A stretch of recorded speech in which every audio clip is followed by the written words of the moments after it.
Chapter 978. There was no more complicated relationship between countries in the world than the relationship between China and Japan. The two countries were like two sides of a mirror, and one side was almost the reflection of the other, especially in terms of cultural heritage. Please remember our website. Most of the Japanese culture originated from China. In the history of the Japanese nation, no matter which page was opened, the traces of Chinese history were deeply imprinted. In the past, the Japanese people tried hard to de-Chinese, just like what the Koreans were doing now. They wanted to say that the whole world was created by the Japanese. But after doing this for a while, the Japanese were depressed and desperate to find that if they wanted to de-China, Japanese culture would disappear, and the history of the entire Japanese people would have to be rewritten. Even the most extreme right-wingers wouldn't be able to complete such a huge project by deceiving themselves. Therefore, they simply stopped trying to de-Sinicize from the root. Instead, they tried to find a conclusive evidence in any aspect of culture and history. That was, the culture of the great Japanese empire did indeed originate from China, but today, in all aspects, it had already passed through China. The Japanese had done this twice when the Mongols conquered the southern Song dynasty and the Manchus conquered the Han people. The Koreans also followed suit. They refused to recognize the empires established by the Mongols and the Manchus, and at the same time, claimed that there was no real Chinese civilization in the Central Plains, and they were the true inheritors of the Central Plains culture. In modern times, the Japanese and the Koreans saw the continuous loss of Chinese culture, and the contempt in their hearts increased day by day. The mentality of being the inheritors was infinitely magnified.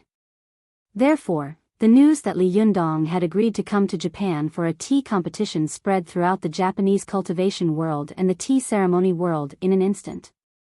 What? You, Li Wudi, can be arrogant in China, and we can only pinch our noses and accept it. Now you can stay in China, but you actually came to Japan for a tea competition. Isn't this courting death? The Japanese tea ceremony could be said to cover all aspects of Japanese society. Sometimes, Japanese people could hold a tea party when they took a bath. If a company wanted to carry out entertainment activities to win over superiors and subordinates, it would also be held in the form of a tea party. Therefore, the radiation of the Japanese tea ceremony ranged from 80-year-old people to 8-year-old children. Therefore, the news spread from the cultivation world and the tea ceremony world as quickly as possible. No matter how hard they tried to cover it up, it could not be covered up. The relationship between the Japanese tea ceremony and the Japanese cultivation world was very close, just like the relationship between the Japanese cultivation world and the Japanese political and economic world was inseparable. This matter attracted a lot of attention from the whole country of Japan, and therefore caused a huge wave, so that the eyes of the whole country of Japan could not help but cast from the tea ceremony to the cultivation world. It was too easy to dig up a person's background in modern society. Although the Japanese cultivation world had kept silent about the painful memories that Li Yundong had caused to the Japanese cultivation world several times, especially at the foot of Tianlong Mountain, the trauma that Li Yundong and the mystical silver fox had brought to them made them want to dig out this memory from the depths of their minds. But now that it had been dug out, the Japanese cultivation world quickly became aware of the current Japanese cultivation world's hatred for Li Yundong. Although their hatred for Li Yundong had increased, it was not very high among the people of Japan. Especially after Tanaka Misa had told everyone about his deeds and praised him, it had caused a great uproar. For the sake of a beloved woman, he had resolutely fought against everyone in the world, even against all the gods and Buddhas, and had gone against heaven. This was simply a plot that would only appear in a Hollywood hero film. The most important thing was that he had actually succeeded. Many young girls in love had cried bitterly for this, claiming that they must find a man like Li Yundong in this life and die for him. Not only were the young girls fascinated by Li Yundong's behavior, but many women were also stirred up by it. The social status of Japanese women was extremely low, and they were almost completely attached to men. Although there had been a slight improvement in recent years, it had not changed the overall environment of Japan. Therefore, in Japanese society, it was possible for a boy who was in love to do such a thing for a girl.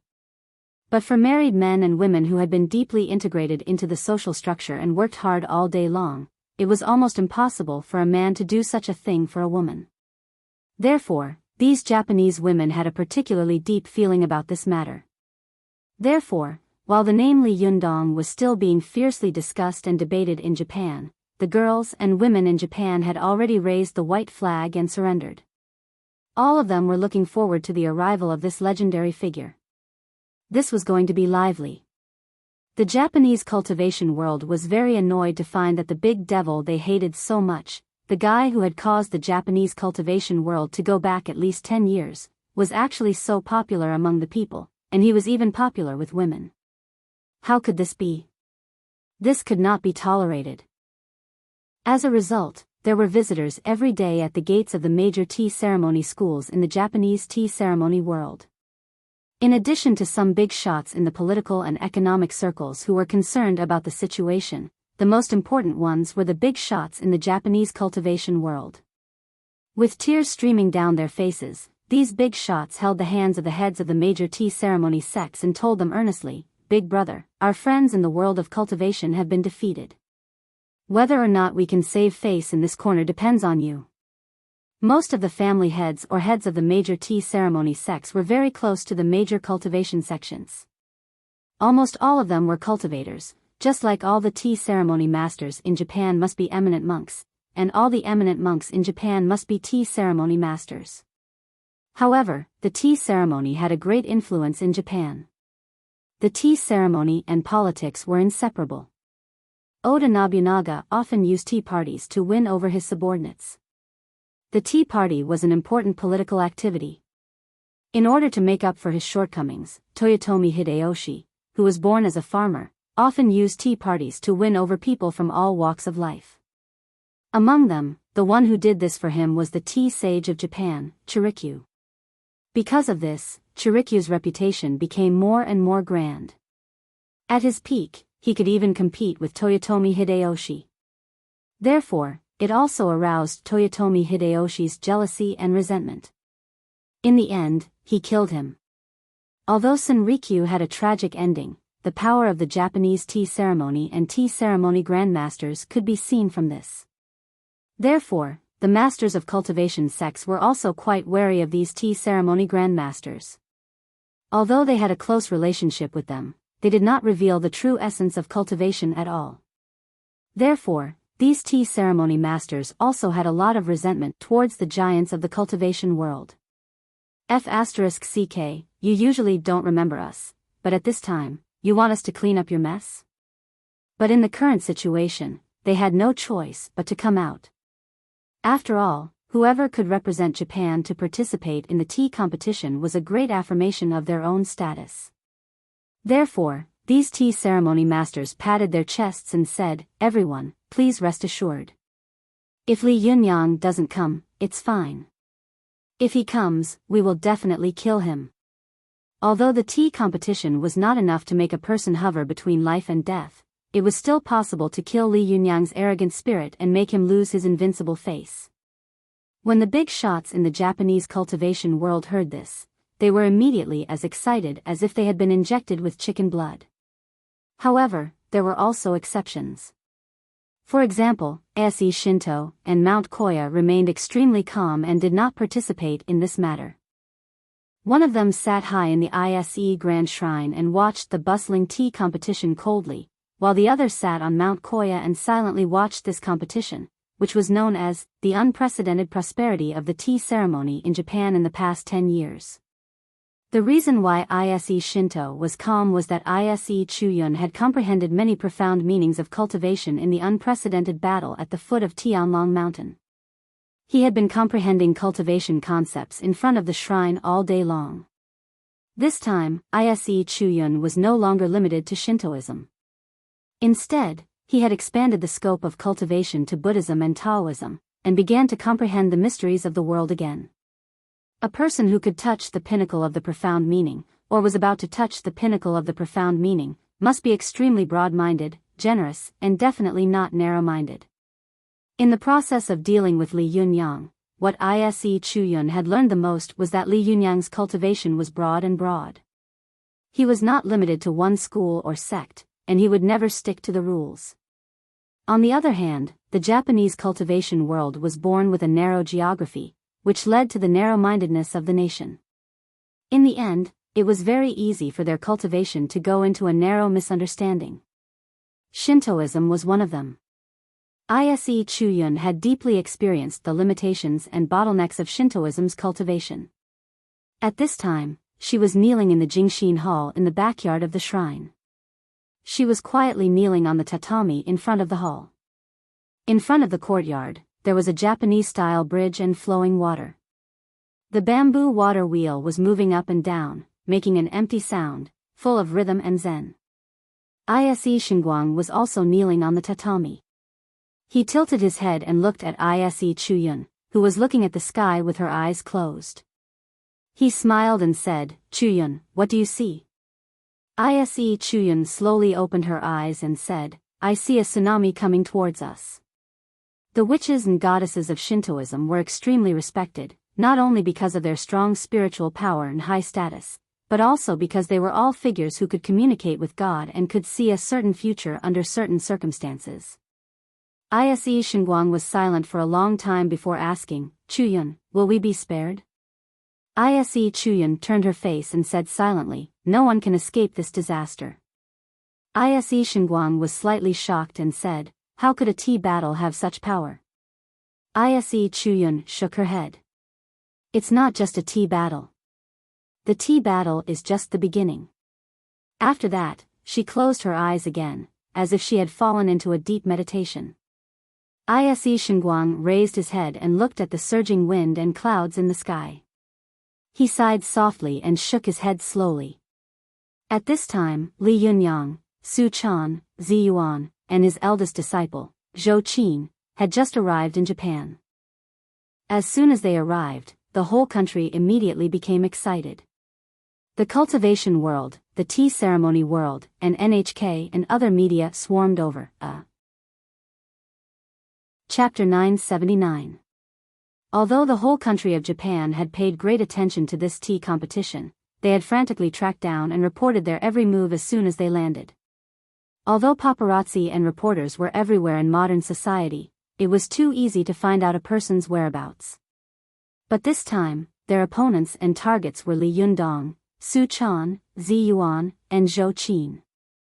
Among them, one represented the highest peak of the Chinese cultivation world, and the other three were the Fairy Immortal, Earth Immortal, and Fox Immortal, who had become famous in the Japanese cultivation world after the battle with Nazuno.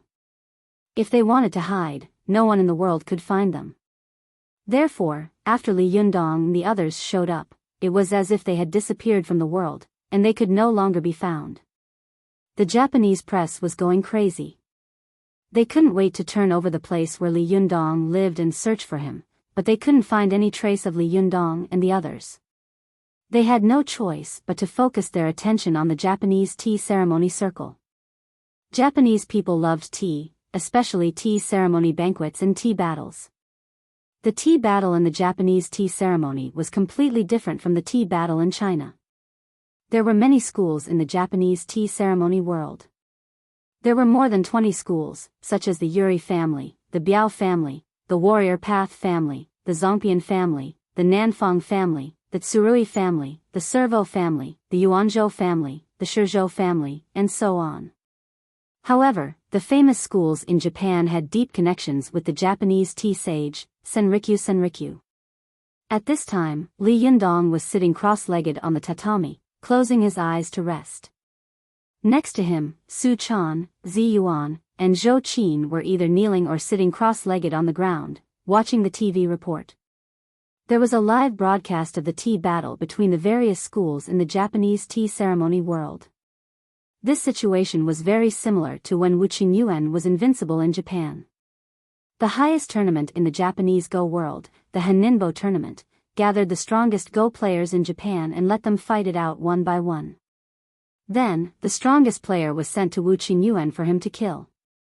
As a high-profile visitor, Li Yundong was like a shark, immediately stirring up the originally peaceful water of the Japanese tea ceremony world, and it became turbulent and undulating. Although Zhou Qin had a certain understanding of tea drinking, it was only limited to the quality of tea leaves. She might not have a deep understanding of the tea ceremony. Su Chan was the same. Although the little girl had been taught traditional cultivation by Ao Wushuang since she was a child, she was helpless. Her cultivation was half-baked. If it weren't for the chance, it would be wishful thinking for her to cultivate to the level of the nine-tailed fox in this life. Therefore, the two of them stared at the tea contest on the TV with their eyes wide open. From time to time, they would chatter with each other. What faction is this?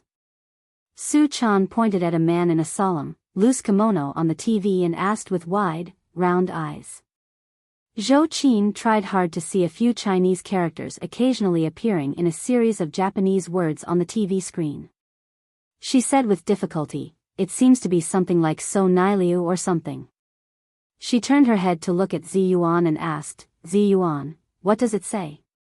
Ziyuan stared at the rapidly scrolling subtitles and said, "It says that the one appearing now is So Nai Liu Jieyuan." Su Chan asked curiously, "What kind of faction is So Nai Liu?" Ziyuan stared at it and said quickly, "So Nai Liu is one of the early tea ceremony schools in Japan.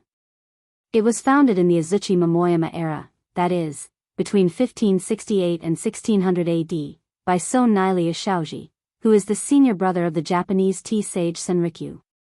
This school has been protected by the West Hope Temple, which is also known as the Pure Land sect, for generations. It can be said that it is a huge tea ceremony group under the influence of the Pure Land sect." Su Chan and Zhou Qin suddenly understood. Although the two of them didn't know much about the Japanese tea ceremony, they still knew Senrikyu. He was a giant in the Japanese tea ceremony, and even the world tea ceremony. He was a towering mountain that could not be bypassed no matter what angle one looked at it from. He had developed the Japanese tea ceremony to a very high level. In terms of realm alone, his realm was no lower than that of Lu Yu, the god of tea of China. Therefore, although they didn't know much about So Nai Liu, when it was mentioned that its founder, So Nai Liu Shaoji, was Senrikyu's senior brother, the two of them were immediately in awe. They stared at So Nai Liu with their eyes wide open, wanting to see how good his tea fighting skills were. They saw the solemn atmosphere in the tea house on the live TV. Even the sound in the TV seemed to have disappeared when the island appeared. Everyone was calm and focused, staring at the island. The status of Japanese tea ceremony grandmaster is extremely high. Over the years, when Japanese shrines hold sacrifices, there must be a large-scale sacred and solemn tea ceremony. Among them, Japan's famous Toyokuni Shrine's tea ceremony is held by Yoshinobu Jieyuan. The Serval family had been blessed by the Pure Land True sect for generations. Although it was impossible for him to obtain the true inheritance of the Pure Land True sect's powerful magic, his realm of Zen cultivation was not low. Every step he took was extremely rigorous. Anyone with a discerning eye would know that every step he took was exactly the same. It was as if he was a programmed robot, there was absolutely no difference at all. Especially when he walked into the tea room, dressed in a black kimono with white embroidery, holding the famous eggplant of the Okinawa clan, according to the prescribed position, took the prescribed tea set, and then according to the prescribed order of making tea, according to the prescribed etiquette, the two of them really sucked in a breath of cold air. When foreigners or outsiders saw Japanese tea ceremony grandmasters making tea, they would only think that their movements were elegant and slow, but they could not see the reason behind it. However, Su Chan and Zhou Qin were both discerning people. Naturally, they could see at a glance that every move of the island had been tempered. It was just like when he made tea according to the most rigorous etiquette of the three major etiquettes of the tea ceremony: charcoal etiquette, strong tea etiquette, and weak tea etiquette. This Serval family had extremely strict standards and requirements for the use of the round bamboo brush, the height of the lifting position, the way the small silk cloth was folded, the way the tea ladle was handled, and the method and strength of pounding the tea leaves. He would not increase or decrease a point. The other judges who were kneeling in the tea house stared at the island like hawks. As long as he made the slightest mistake, points would be deducted immediately. Su Chan and Zhou Qin were dumbfounded in front of the TV, and Zi Yuan was also frowning. According to the Japanese tea ceremony, even if Lu Yu, the tea god of China, came, he would lose. Su Chan and Zhou Qin naturally thought of this. They looked at Zi Yuan, who had the highest cultivation of tea art, as if asking for help. They wanted to see what she could do. Zhou Qin quickly glanced at Li Yundong, who was sitting next to him with his eyes closed and turned a deaf ear to everything around him. She lowered her voice and said to Zi Yuan, what should we do? We don't understand this kind of tea competition at all. Su Chan couldn't help but complain, yes, this is too abnormal. Do Japanese people have to be so exaggerated and complicated to drink tea? Soon, she asked curiously, Sister Zi Yuan, do Japanese people always fight tea like this? Zi Yuan frowned and shook her head. No, it's not like this. The tea competition in Japan is different from the tea competition in China. The tea competition in China originated from the gathering of scholars. The scholars in China were the privileged class in feudal society. In other words, tea parties and tea competitions were activities that only the privileged class could enjoy. But when the tea competition spread to Japan, it evolved into a unique activity of the Japanese privileged class, that is, the samurai class. The tea competition also changed from an elegant thing to a gathering to expand social relations, show off all kinds of goods imported from China, and eat and drink to their heart's content. Zi Yuan stared at Jia Yuan's every move, as if she was memorizing all his movements. She said quickly, at the beginning of this tea party, it's very noisy, as if they are going to a fair. It's very improper. At the tea party, there are many people who are bare-chested, naked, and crazy. It wasn't until 1489 that the 8th generation of shogunate, Ashikaga Yoshimasa, began to regulate the tea competition and tea parties. At this time, the tea party and tea competition in Japan began to slowly become formal, sweeping away the previous chaotic atmosphere. Among them, Ashikaga Yoshimasa's cultural attendant Nengami made strict rules for the tea ceremony, such as the placement of the tea set, the way to hold it, the order of movements, the route of movement, and the number of steps to move. The tea competition and tea ceremony in Japan were developed on this basis. As Zi Yuan spoke, she couldn't help looking at Li Yundong. Seeing that he was indifferent to all this, she frowned even more and sighed in her heart, this guy is really not anxious, but the eunuch is anxious. We are anxious to death here, but he is calm and steady. Doesn't he know that knowing oneself and knowing the enemy will win 100 battles? If he doesn't know anything about the Japanese tea ceremony, how can he win the tea competition? And Zi Yuan looked down at a purple teapot in front of her, and she was even more worried in her heart. Although my top-grade Huangshan Yunfeng tea is an immortal tea, I'm afraid it won't be enough to compete with the top-grade tea stored by the Japanese tea family for generations on such a grand occasion. There were only a few aspects to a tea competition. The quality of the tea was extremely important. If the hardware was defeated at the beginning, then there would be no need to fight. No matter how fast the abacus was, it was impossible to be faster than a large electronic computer. Thinking of this, Zi Yuan was worried. She was distracted, so she didn't see the movements of Xiao Dao on the TV just now. When she came to her senses, Xiao Dao had already completed all the movements on the TV and slowly left the field. Jia Yuan was a giant and guru in the Japanese tea ceremony. As soon as he left the field, all the referees on the field stood up and applauded, then bowed respectfully to see him off. Even the host was so excited that he shouted, "This is the real art of tea ceremony. This is the real tea ceremony." But before he finished shouting, there was a tsunami of cheers outside the competition venue. Soon, the host shouted enthusiastically. Su Chan and Zhou Qin couldn't understand at all. They just looked blankly at the camera on the TV, which was aimed at an old man in his 50s with slightly gray temples. The old man was wearing a black and white kimono, walking slowly, and a line of words was typed on the TV screen. Although Zhou Qin and Su Chan didn't understand Japanese, they could understand a few Chinese characters in it. It clearly said, Qian Jingji, the 16th generation descendant of the tea sage Qian Rixiu. Su Chan and Zhou Qin looked at each other. Su Chan couldn't help but ask in surprise, "Is this Qian Jingji so famous?" Zi Yuan said with a heavy heart, "Qian Rixiu's prestige in the Japanese tea ceremony world is unimaginable to ordinary people. The Qian Jiaoliu he founded is the most influential tea ceremony school in Japan, and the Qian Jiaoliu represented by Qian Jingji is the leading school in the Japanese tea ceremony world, just like the Longhu Mountain of Chinese Taoism and the Wutai Mountain of Chinese Buddhism. The level of tea ceremony of the island in front of us is already so high. I really can't imagine how high Qian Jingji's level of tea ceremony will be." While she was speaking slowly, she saw a few people suddenly come in from the front yard gate. The leader was led by a Japanese man who kept bowing and walking inside. As he walked, he shouted, "Master! I'm here. Why didn't you tell me that such a big thing had happened?" Zi Yuan turned her head and was overjoyed. She stood up and greeted him, "You're finally here.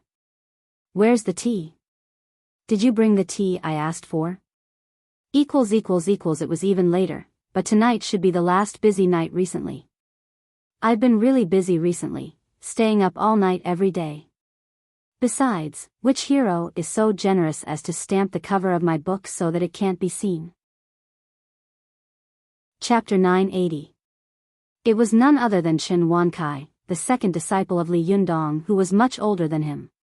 Bubble Chen Wankai had gone abroad to discuss business before, and no one had informed him of Li Yundong's situation. By the time he got the news and rushed back, Li Yundong had already agreed to go to Japan to participate in the tea competition.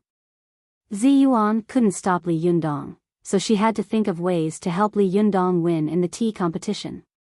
One of them was to ask Chen Wankai to use his connections and resources to get the best tea in the world.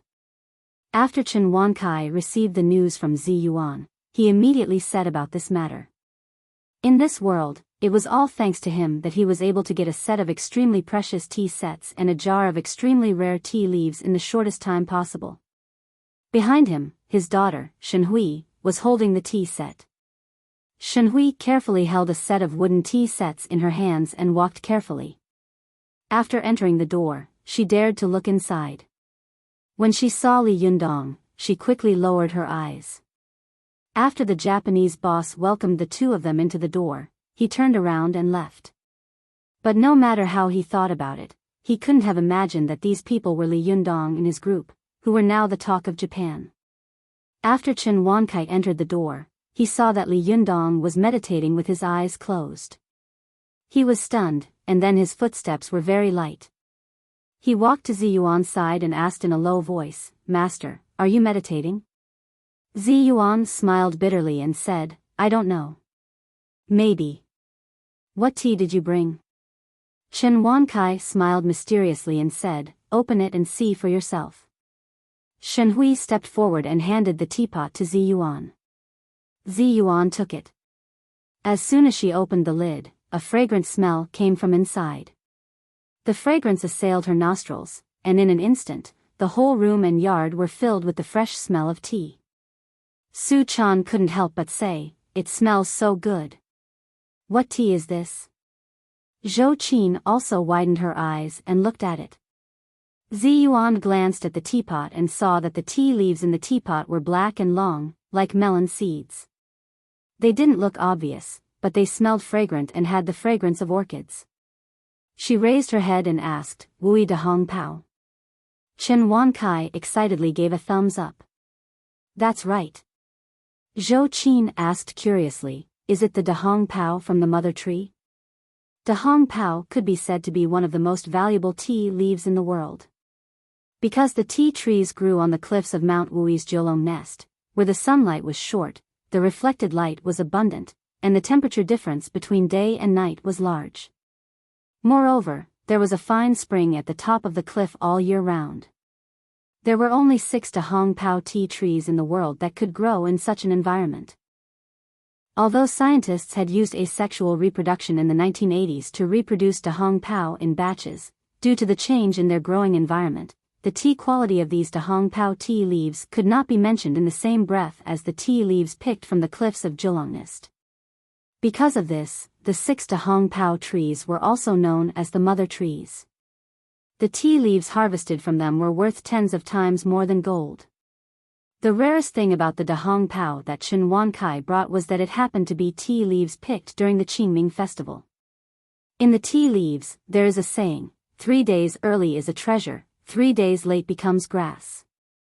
It meant that the tea leaves picked before and after the Guyu season would have a completely different quality. The poet Hu Jiao also wrote, Chalcedony is cooked before the Guyu in the morning, and spring tea is the freshest. It was referring to the tea leaves before the Guyu, which were of the highest quality. The Qingming festival was the season before the Guyu. Although this season was already a useless cultivation time for the cultivation world, it was the golden time for the tea world.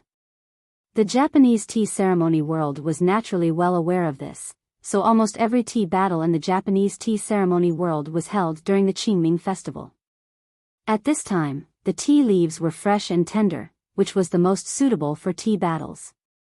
Therefore, Chen Wankai proudly pointed to the tea leaves in the tea can and said, this was bought by a tea house owner who spent a lot of money to get it through the back door. In the end, I robbed it. This kind of mother tree, Dahong Pao, before the rain, was not something that could be bought with money alone.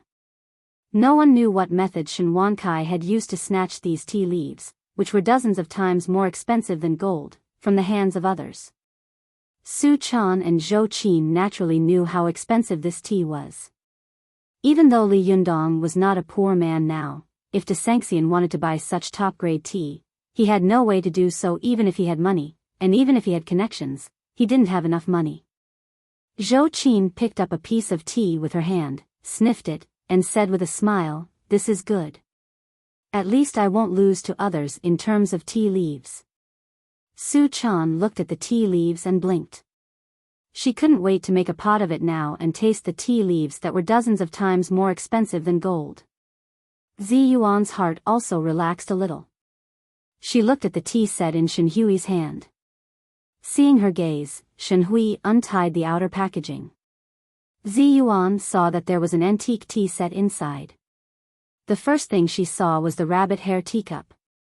Zi Yuan looked up at Li Yundong and asked, Li Yundong, say something. What do you think of such a tea set and tea leaves? Li Yundong smiled slightly, opened his eyes, took a look, and said with a smile, very good. Su Chan, Zi Yuan, and the others were all delighted, but as soon as they smiled, Li Yundong shook his head and said, but we still can't win the tea competition. The people in the room looked at each other. Chen Wankai couldn't help but ask anxiously, Master, what else are you missing? Tell me, I will definitely find a way to get it. Li Yundong laughed and pointed to Qian Jingji, who was performing the tea ceremony on TV, and said, do you think it's possible for us to win if we make a last-minute effort and compete with the Japanese tea ceremony according to their rules? Zi Yuan leaned forward slightly and asked, Li Yundong, you don't want to lose the game on purpose like you did with Zhang Tianshi, do you? Li Yundong shook his head and said, no, Celestial Master Zhang is a gentleman. Besides, this is a private duel, which is harmless. But now the tea competition has caused a lot of noise. I can afford to lose, but the Chinese tea ceremony world and the cultivation world that I represent can't afford to lose. And Li Yundong stood up, smiled, and said, I can lose to anyone but the Japanese. Su Chan and Zhou Qin looked at each other and couldn't help asking, then what about you? How can you win? Li Yundong smiled confidently, got up, and walked out of the door, saying, let's go. It's time to go to the banquet. 2 days after Li Yundong went out, the tea competition that caused a sensation in the tea ceremony world in Japan was finally decided. After a fierce competition between the Neon family, the Neon family, the Neon family, and the Neon family, the Neon family, which specialized in serving the nobles in Japan, finally won and represented Japan in the tea competition with Li Yundong. The place of the tea competition was set in the Bushen Nunnery in Shangjing, where the Neon family lived.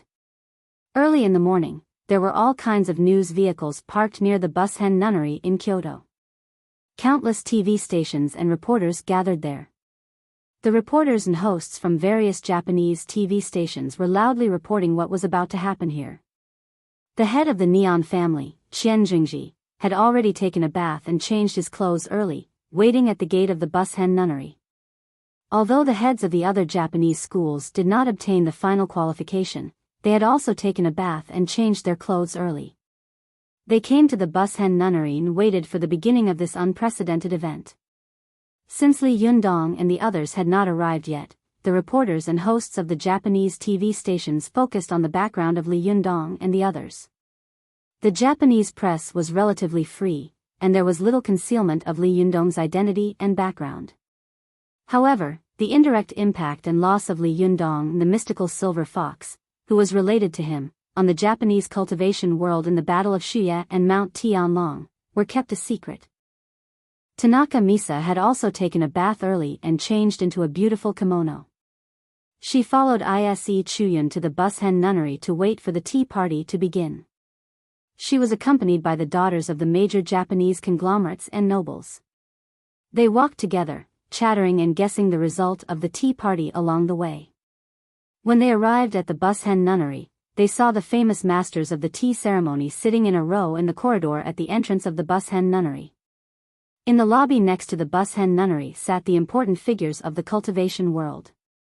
These people were kneeling on the spot, and each of them had an amazing momentum. A group of people looked at them in unison, like knives and axes. These noble ladies and childs, who were usually arrogant, were so nervous that they did not dare to breathe. They bowed all the way, walked through the corridor, and came to another courtyard. After sitting down, they breathed a sigh of relief. When a gust of wind blew through the hall, they found that their backs were covered with a layer of cold sweat. It was very uncomfortable. Ise Izumo was supposed to sit with Ise Shinguang in the lobby where the cultivation world was located, but she was very close to Tanaka Misa, so she was dragged to sit with the group of noble young masters and young ladies. As soon as the two of them sat down, Tanaka Misa couldn't wait to ask, "Chuyun, who do you think will win this tea battle?" Without thinking, Ise Chuyun immediately said, "Of course, His Highness the Wise King will win." Tanaka Misa asked curiously, "Why?" A young and handsome man next to her couldn't help but interrupt, "Miss Chuyun, you're wrong. So many of us came in just now, and we were watched by so many great masters and great craftsmen. Not to mention performing an extremely strict tea ceremony, we can't even breathe normally. I think it's good enough that the Chinese won't be scared to the point of urinating and defecating in such an environment." At this time, the others laughed out loud. As soon as they laughed, the other tea ceremony masters and cultivation masters on both sides looked at them, and they were immediately frightened into silence. In Japan, the prestige of the tea ceremony masters and cultivation masters was extremely high. Every move of theirs had unimaginable majesty and aura. When these noble young ladies and young masters entered just now, the great pressure on the field left a very deep impression in their hearts. Many of them had been trained as successors since they were young. They were all people who had experienced great storms and seen the world. To put it bluntly, seeing the emperor every day was as normal as eating and drinking. But when they came in before, it was as if they had entered the gates of hell. They were scared to death. They really couldn't imagine how a person could complete the complicated and strict process of tea battle in such an environment. Perhaps it was lucky that they didn't pee their pants, right? Chapter 981. The man who spoke was called Fujiwara Tingha, a direct descendant of the Fujiwara clan, one of the four most famous aristocratic families in Japan. Ise Izumo looked at Fujiwara Tingha in front of him and sighed in his heart. Fujiwara Tingha had a good appearance. He had thick eyebrows, big eyes, eyes like stars, and a nose like an egg. He was tall and strong, standing at 187 meters tall. He had an innate aristocratic temperament. When he was studying at the University of Tokyo, he had once caused a commotion among all the girls in the school. Although Fujiwara Tingha was not an idiot, he was still far from his ancestor. His ancestor was Fujiwara Bubi, a famous minister during the Great Reform launched by Emperor Xiaoda of Japan. This Fujiwara Bubi was the actual founder of the Fujiwara clan, one of the four most famous aristocratic families in Japan. The Fujiwara clan was also one of the first great families in the cultivation world of Japan. Their ancestors had held the position of great priest for generations. In particular, they once had a marriage alliance with the Tachibana clan, one of the four most famous aristocratic families in Japan. However, it was a pity that the Fujiwara family had now declined. They only had the halo and title of nobility. The three generations of Fujiwara Tianhe were all ordinary people who had never come into contact with cultivation. They only had an empty shell of bright porcelain.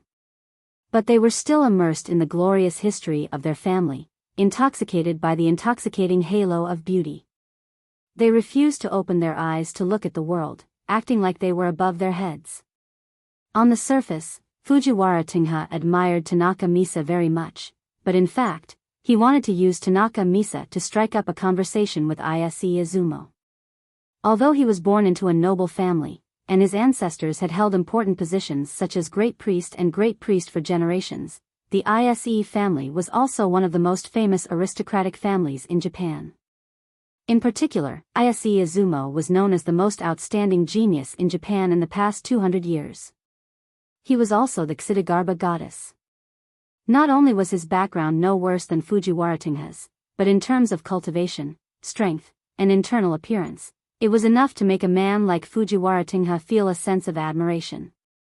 If it were not for this opportunity, he would not have dared to take the initiative to speak to this person who was known as the Ice Mountain treasure of the Japanese cultivation world. Ise Izumo listened to Fujiwara Tianhe's words and sighed in his heart. He put his palms together and shook his head. How can a summer insect speak of ice? Fujiwara Tianhe's face turned very ugly. He was usually an eloquent person, but at this moment, he was choked and speechless. Fujiwara Tianhe forced a smile and said, "Chuyun, what do you mean by that?" Ise Izumo glanced at Fujiwara Tianhe and sighed, "Never underestimate an enemy that hates you, or it will affect your judgment of him. Although in the eyes of many of us, Li Yundong is an enemy of the alien race, you have to admit that his cultivation has reached the level of God.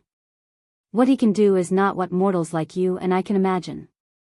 Ise Izumo was about the same age as these young masters and young ladies, and she was the goddess of the Ise Grand Shrine. Even if she met the Mikado would be very polite to her. Therefore, when she sat among this group of people, she seemed to be the leader. When these words came out, everyone was shocked, even Tanaka Misa. Tanaka Misa knew her best friend's ability best. She said in surprise, "Izumo, if you are also a mortal, then what are we?" "You are not a mortal, are you?" Everyone agreed when they heard this. Although they were arrogant, they were extremely convinced of Ise Izumo. In their opinion, if Ise Izumo was an ordinary mortal, then what were they? Insects? Aliens? Reptiles? At this time, if someone like Ise Xingguang was here, he might have just laughed it off. However, Ise Izumo was a person who did things her own way. She only cared about what she said and didn't care about what others thought. Thus, she let out a long sigh and said something shocking, in front of the battler Heavenly Lord, "We are all mortals." Battler Tianzuan. Although the young masters and young ladies here didn't know who had given Li Yundong this nickname, at this time, they could feel a kind of cold majesty from these four simple words. It was as if he was looking down on the world, and it was about to come out. They were all silent and speechless for a long time. The Bushen nunnery was originally quiet.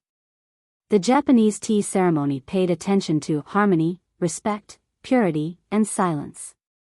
The tea ceremony masters here were almost all taciturn. A person could sit in front of a tea set for a whole day, just like an eminent monk. Therefore, when they sat in the corridor of the Bushen nunnery, they were like a row of sculptures, motionless and not even blinking, let alone whispering to each other. Most of the other leaders of the Japanese cultivation world were the same. Therefore, as soon as these young masters and young ladies quieted down, the whole Bushen nunnery immediately fell into silence. It was so quiet that even a pin drop could be heard. Only the hosts and reporters of the major media outside the Bushen nunnery were talking about the situation of the Bushen nunnery to the cameras. While it was quiet here, suddenly there was a burst of noise outside. The people in the Bushen nunnery could hear the decibels of these hosts and reporters suddenly increase several times. Almost all of them were exclaiming and screaming, and there was a huge noise like a tsunami outside. Most of these noises were the screams of fanatical women. The screams shook the sky and made people stare. The young masters and young ladies in the Bushen nunnery stirred and stood up one after another. They couldn't wait to look out and see what was going on outside. The masters of the various schools of tea ceremony sitting in front of the Bushen nunnery also leaned forward one after another, their eyes slightly widening. They knew that it must be Li Yundong. Sure enough, it didn't take long for a young man to appear in front of the Bushen nunnery. This man's face was like jade, and his skin was as delicate as smooth porcelain. Even looking at him from a distance, one would feel that his body seemed to reflect light, and his whole body was shrouded in a faint halo. It really made the young ladies on the scene palpitate with excitement. Their hearts were beating wildly, and their eyes were staring straight ahead without knowing it. Even Tingyu and Tianhe, who had disapproved of Li Yunyang before, couldn't help but widen his eyes. In terms of appearance and figure, he was almost better than the man in front of him, but this man had an indescribable temperament. He stood there without saying a word, with a slight smile on the corner of his mouth, giving people a feeling of a spring breeze caressing their faces. It made people unable to feel any hostility towards him. Even though he was arrogant and narrow-minded, he couldn't help but feel that he was not as good as him. Even the Chinese exclusion faction of the Japanese cultivation world, who had hated Li Yundong so much before, couldn't help but be tongue-tied when they saw him at this time. They couldn't produce any hatred or anger in their hearts. It was like a raging fire meeting the spring rain, or ice meeting the warm sun. Unknowingly, their anger was dissolved by Li Yundong's faint smile and disappeared without a trace. When a master like Ise Chuyun saw this, he couldn't help but sigh in his heart. His Highness Wisdom King's cultivation has already transcended the mortal world and returned to nature.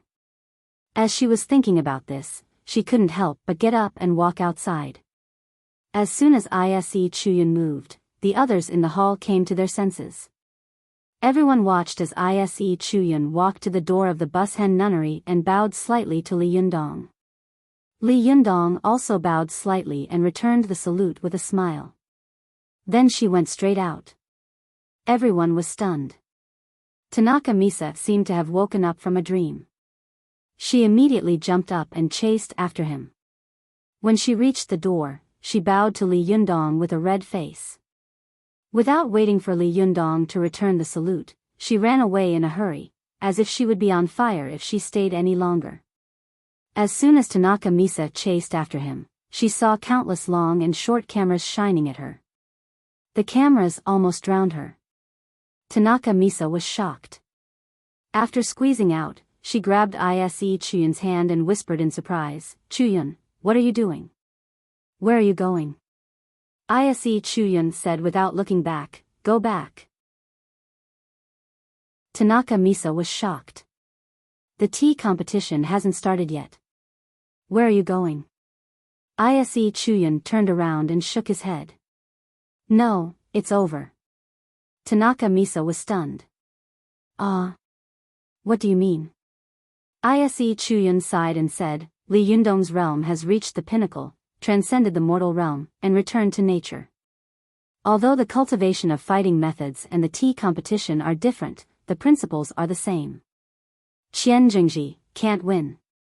The winner of this tea competition has already been decided. As soon as Ise Chuyun finished speaking, there was a huge uproar around. The two of them were talking, but the reporters and hosts next to them heard it clearly. Ise Chuyun could understand Li Yundong's realm, but they might not be able to. It was like people knew that diamonds were precious, but animals regarded them as rubble. These people immediately clamored and pointed their microphones at Ise Izumo. Some of the more radical ones even questioned him face to face. There was a lot of noise outside, so the people in the Bushen nunnery naturally heard it. The faces of the big shots in the cultivation world of Japan changed. No matter what, it was not a glorious thing to be ridiculed and ridiculed by their own people in front of Li Yundong. Moreover, the person who had done this was an important genius in Japan. Even though Qian Jingji had cultivated for many years, his mind had long been as calm as still water. At this time, he couldn't help but look angry. He got up, bowed to Li Yundong, and made a gesture of invitation with his hand. The Bushen nunnery was not big. After the cultivators, tea ceremony masters, and noble young ladies were all sitting in the lobby, it became a little crowded. Therefore, the reporters and hosts of the TV station were not allowed to come in. They were all waiting outside. Only K, with his unique conditions and background, had set up a few cameras in the Bushen nunnery for the convenience of the live broadcast. Except for the staff who were on duty, everyone else was driven out.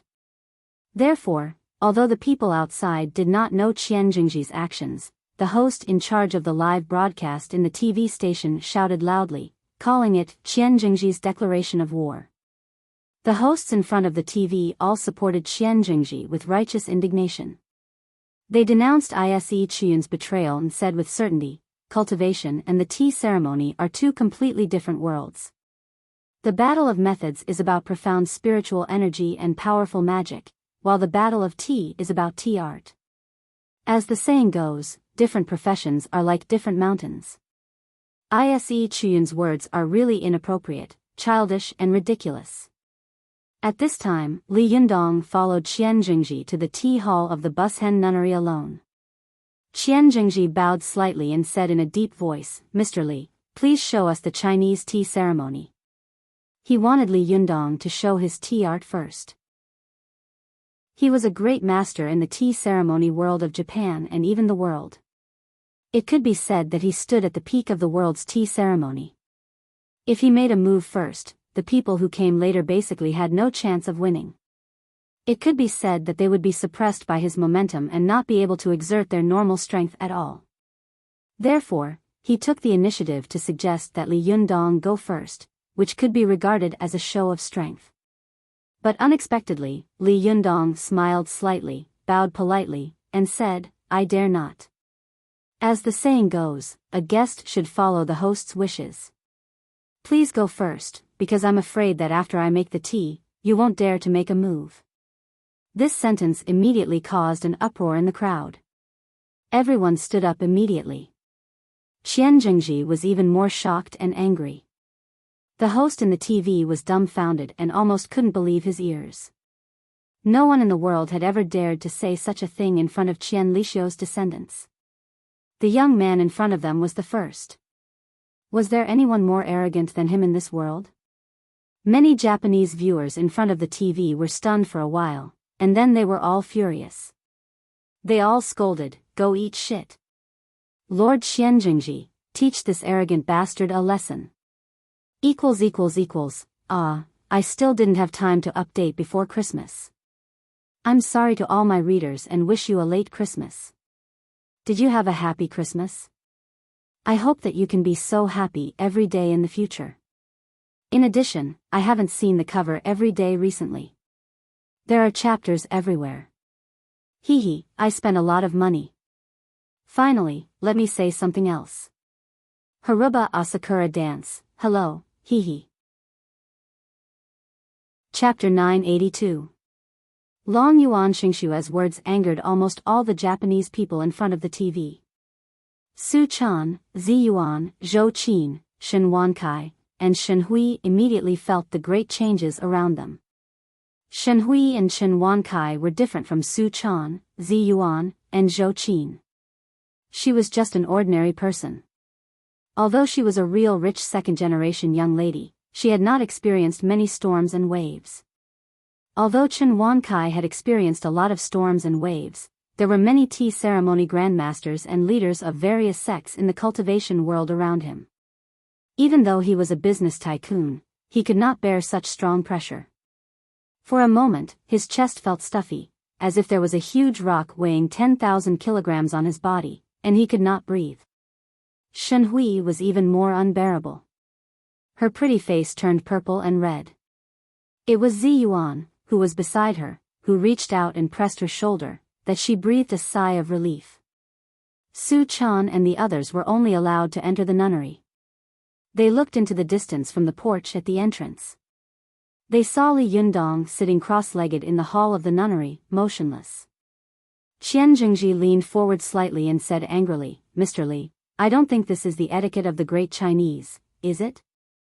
Li Yundong smiled slightly and said, "The most basic premise of the so-called etiquette is honesty. Treating others with sincerity is the way to treat others. I'm just telling you my inner thoughts. How is that impolite?" His words were very sincere, but it was like adding oil to the fire, causing many Japanese to shout. The national pride of the Japanese was sometimes very fragile. Being provoked by Li Yundong like this, many people immediately jumped up. Even some tea ceremony masters couldn't hold back and cursed him repeatedly. Chen Wankai and Shen Hui were watching from the side with worried faces. They didn't know how Li Yundong would fight in such a hostile environment, but Su Chan, Zi Yuan, and Zhou Qin suddenly understood at the same time, and then they were overjoyed. Shen Hui saw this and couldn't help but ask Zhou Qin, "What are you so happy about?" "I was scared to death." Zhou Qin lowered her voice, as if she was afraid that the people around her would hear her. She whispered, "This is Master's provocation." The Japanese tea ceremony pays attention to the 4 key words of harmony, respect, purity, and silence. Only when these 4 words are achieved can it be called the real Japanese tea ceremony. Look at Qian Jingji now. He doesn't even have the words peaceful and quiet anymore. Shen Hui suddenly understood. "Ah," she asked in a low voice with some excitement, "then does Li Yundong have a good chance of winning?" Chen Wankai turned his head and glared at his daughter. He scolded her in a low voice, "You're so rude. How can you call someone like that?" He, an old man with gray hair, had to call Li Yundong master, but his daughter called him by his name. What kind of logic was this? Shen Hui stuck out her tongue, tilted her head, and looked at Zi Yuan and the others with hope. Zi Yuan nodded slightly and said in a low voice, "In theory, but I don't think Qian Jingji will be so easily provoked. Otherwise, he won't be qualified to ascend to the peak of the Japanese tea ceremony." After Zi Yuan said this, Qian Jingji slowly sat up straight. The anger on his face disappeared little by little. He nodded slowly and said, "Since Mr. Li is so honest, I understand. I will do my best to defeat you. This is also my way of being honest." Li Yundong chuckled and stretched out his hand to make a gesture. "Please." His movements were relaxed and natural, as if he were at home, not at all like he was in a wolf's den full of hostility. Qian Jingji took a deep look at Li Yundong. As a half-cultivator who had close contact with the cultivation world, he naturally knew the horror of the man in front of him. After he sat down, he took a deep breath, and the anger on his face slowly subsided. His aura was as calm as an ancient well, extremely clear, but at the same time, so deep that the bottom could not be seen. After making a gesture of "please," Qian Jingji stood up, walked to the door, and bowed to the lobby, the surroundings, and the direction of the cameras. At this moment, the Bus Hen nunnery immediately quieted down. This place represented the holy land of Japanese tea ceremony. When the 16th generation of Qian Rixiu's descendants were about to have a tea battle, even the angry Japanese could feel the influence of Qian Jingji's peaceful and quiet aura. After Qian Jingji bowed, he walked into the room. Every step was delicate and light, like a dance, with a strong sense of rhythm and elegance. Su Chan and the others saw that Qian Jingji was obviously a man over 50 years old, but his every move revealed an extremely elegant beauty, which was pleasing to the eye. Qian Jingji came to the tea table, carefully lit the charcoal fire, and began to boil water. At this time, he didn't move much, just quietly waiting for the tea to boil. Zi Yuan stared at the field and suddenly said in a low voice, "Oh, no, we still lack a very important thing." Chen Wankai and Shen Hui turned their heads and said in unison, "What?" At this time, Su Chan and Zhou Qin had some understanding, and they whispered together, "Tea?" After all, Chen Wankai was a person who had seen the world, and he was a big expert in collecting things. With a light tap from Zi Yuan, he understood and hit his palm with his fist. Damn it! How could I forget this? Although Shen Hui still didn't know the specific situation, she was smart and vaguely guessed a little. She tentatively said, "Is it because the tea made from different water is different?"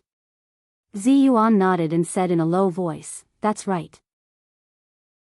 In ancient times, in order to make a pot of good tea, the royal family sometimes even specially fetched water from thousands of miles away, or filtered the water from melted snow for thousands of years and brewed it as tea. She looked worriedly at the tea in front of Qian Jingji and whispered, "I don't know what kind of tea they have prepared for this tea battle." While they were whispering to each other, many people next to them turned their heads and glared at them. Obviously, they were dissatisfied and indignant that they were whispering to each other while a great grandmaster like Qian Jingji was performing a tea ceremony. Just as Zi Yuan and the others were whispering, the tea in front of Qian Jingji was gradually steaming. He slowly opened the tea box in front of him and took out a small black round cake. As soon as the small round cake was taken out, there was a low exclamation in the Bushen nunnery. Many tea ceremony masters, who had been so calm that they hadn't been moved by Li Yundong's provocative words before, couldn't help but lean forward and widen their eyes at this time. Zi Yuan looked at the small black cake in Qian Jingji's hand with her mouth agape and said in a daze, "This is impossible." Chen Wankai couldn't help asking, "What is this?" Zi Yuan said in shock, "This is Longyuan Xingxue from the Dragon and Phoenix Tea Group." Dragon and Phoenix Tea Group? Zhou Qin and Shen Hui asked in confusion, "What is the Dragon and Phoenix Tea Group? Is it rare? Is it rarer than the mother tree, De Hong Pao? What is Longyuan Xingxue?"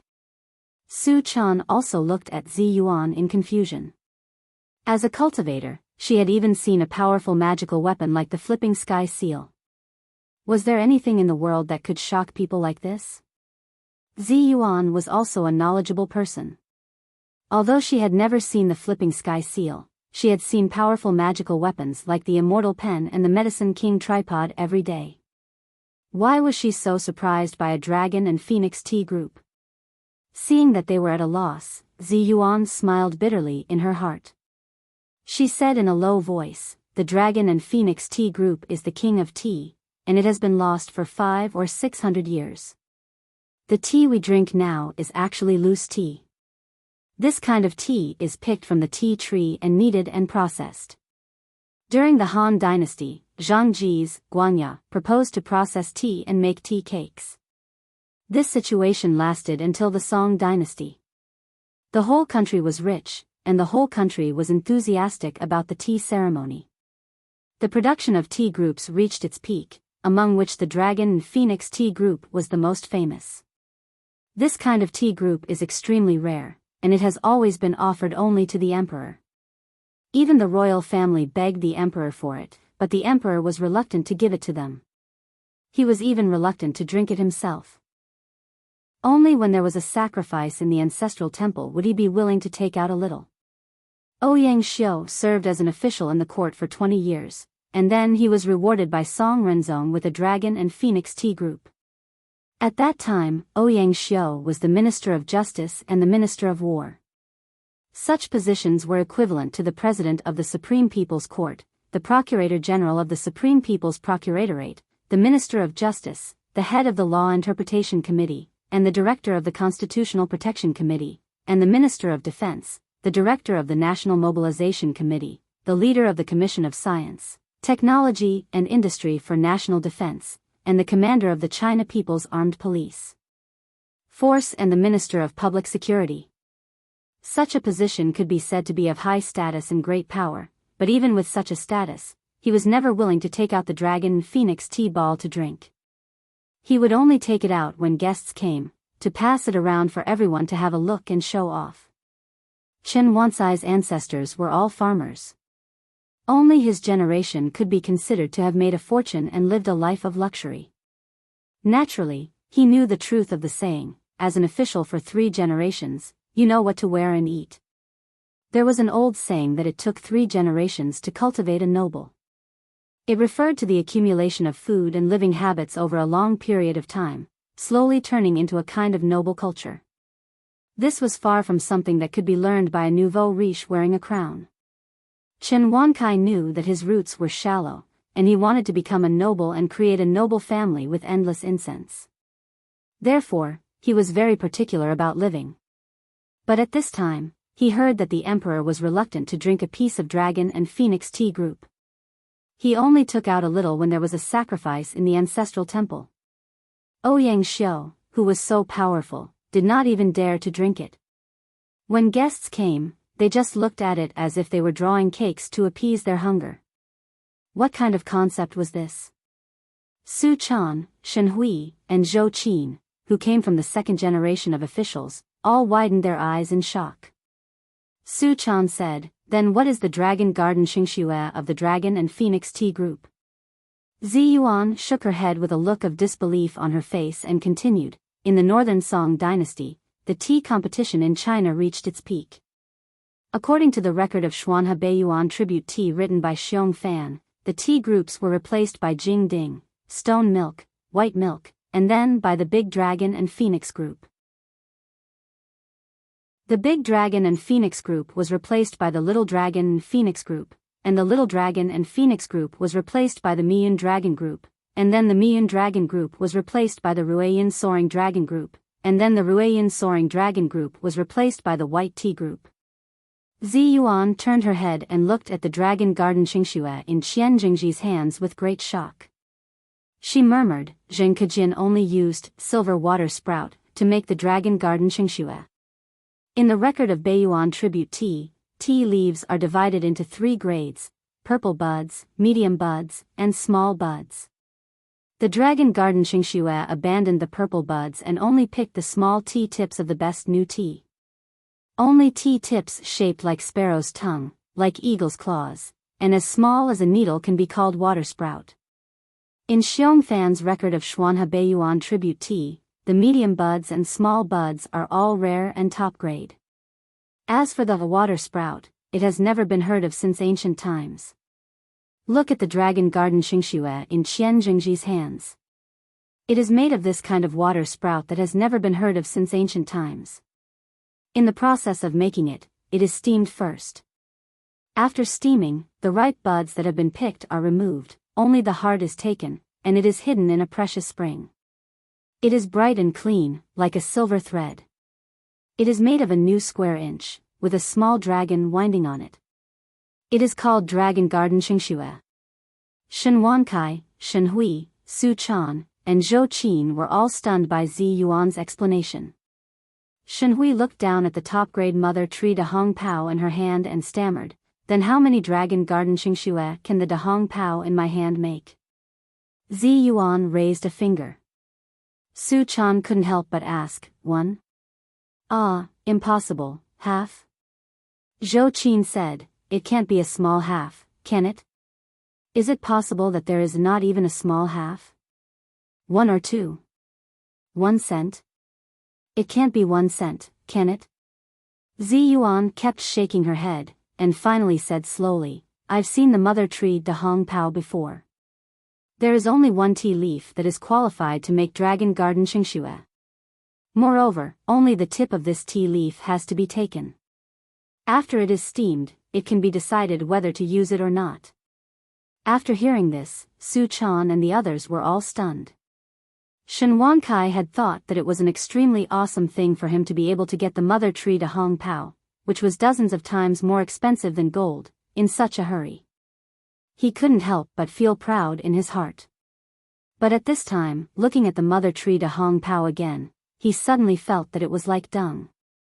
Su Chan and the others were dumbfounded as they watched Qian Jingji slowly peel off the Dragon Garden Xingxue bit by bit, grind it, and then make tea. They couldn't help but think in their hearts, how much manpower and material resources did it take to make such a small piece of Dragon Garden Xingxue? Ouyang Xiu was already ecstatic when he got a piece of dragon and phoenix tea ball.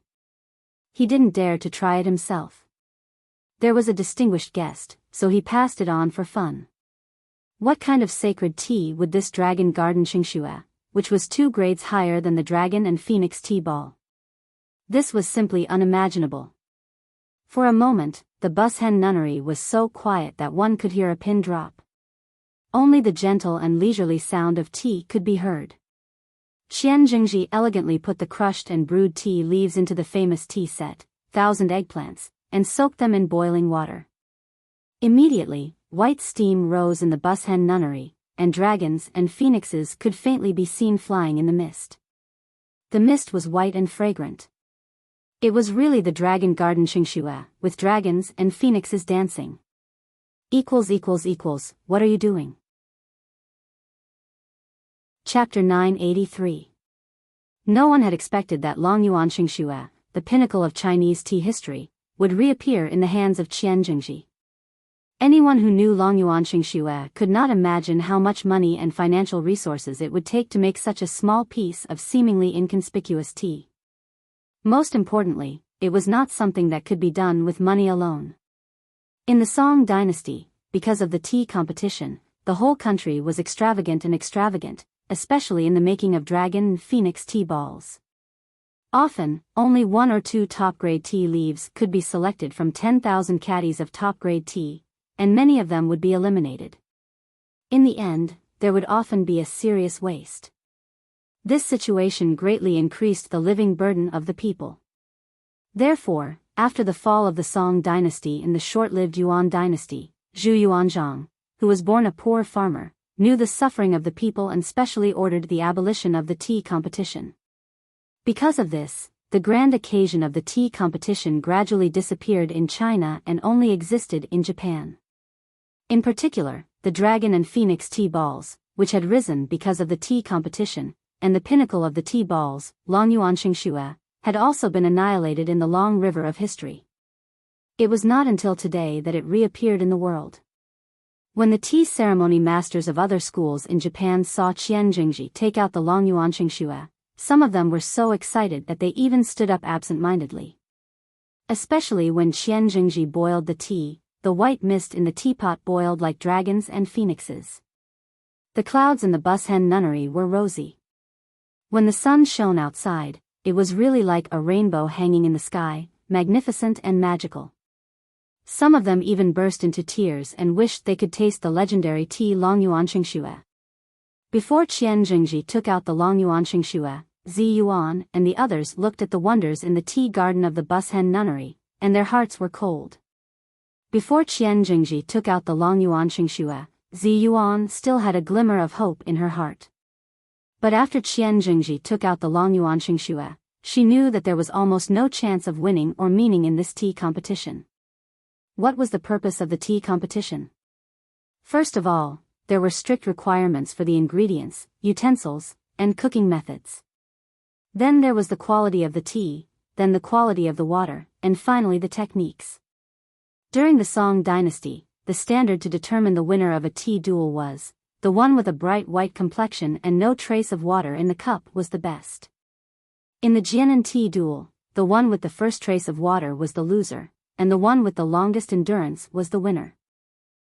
In other words, the most important aspects in a tea duel were the color of the tea, which depended on the hard skills of the equipment, the quality of the tea, the quality of the water, the charcoal, the control of the heat, and so on. The second was the trace of water, which depended on the exquisite tea skills of the tea duelists, and so on. Often, in a tea battle, if the powerful tea ceremony grandmasters couldn't decide the winner in one round, they would have to win 2 out of 3 rounds. The first to show the water mark would be the loser. However, how could Qian Jingji, who had spent his entire life dealing with tea and studying the art of tea, make a mistake? Everyone saw that his movements were slow and light, like a dancer slowly dancing. His movements were not only accurate, but also elegant. Especially when dividing the tea, his grasp of strength had reached a subtle state. In terms of cultivation, Qian Jingji couldn't compare with Li Yundong, but anyone who specialized in one thing for a lifetime could often reach the pinnacle. It was like the oil seller who could skillfully pour oil into the money hole, which was admirable, but he revealed the secret of heaven with one sentence. There was no other, only the hands were familiar with the ears. This was the truth that practice makes perfect. Qian Jingji had been thinking about how to make tea and how to study the art of tea all his life. He could really divide the tea perfectly with his eyes closed. Zi Yuan saw that when he was dividing the tea, the eggplant in his hand was sometimes high and sometimes low. The tea in the pot poured down like a silver chain like a long dragon, but when it fell on the rabbit hair cup, it did not cause any splash, nor did it leave a trace of water. In the eyes of others, it was really a wonderful skill. Zi Yuan was still hoping that he would make some mistakes in the most difficult part of dividing the tea. Seeing the old man's steady movements and posture, her heart sank to the bottom. When Qian Jingji finished dividing the tea, everyone immediately burst into thunderous cheers. Qian Jingji put the eggplant in front of him, made a gesture to Li Yundong, and then made a gesture to the judges in the tea hall of the Bushen nunnery. These judges were all so excited that they couldn't speak. First, an old man said with tears in his eyes, Lord Qian Jingji's tea, water, utensils, and art all represent the pinnacle of the world's tea ceremony. We have seen it today, and we have not lived in vain. We have not lived in vain. The others also agreed and looked at Li Yundong with a strange look, as if to say, why are you still so thick-skinned to stay here? Are you waiting to be humiliated? In this world, the few Qian Zhengxi have already reached their limits. Could it be that you can still break through this limit? Really, let's go. What a shame. Li Yundong didn't seem to understand their gazes. He just looked at Qian Jingji with a slight smile and applauded gently. In all fairness, Qian Jingji's attainments in the tea ceremony had reached the extreme realm that a master of the tea ceremony could reach. His every move was like a precise measurement, reaching a level that could not be perfectly imitated by machines. The most valuable thing was that in such an extremely precise and almost mechanical process, he could still perfectly embody the four-character realm of harmony, respect, and silence in the Japanese tea ceremony. He deserved to be called a master. Out of respect for the old man in front of him in the tea ceremony, Li Yundong had to express his respect by applauding. When Qian Jingji saw Li Yundong applauding, there was finally a smile on his face. He bowed slightly and said, Mr. Li, do you still want to continue the tea battle? In his opinion, this tea battle was meaningless. As the leader of the Qian family, he often had to face challenges from various schools of tea ceremony, as well as from the Qian family in the Li family and the Qian family in the martial arts circle.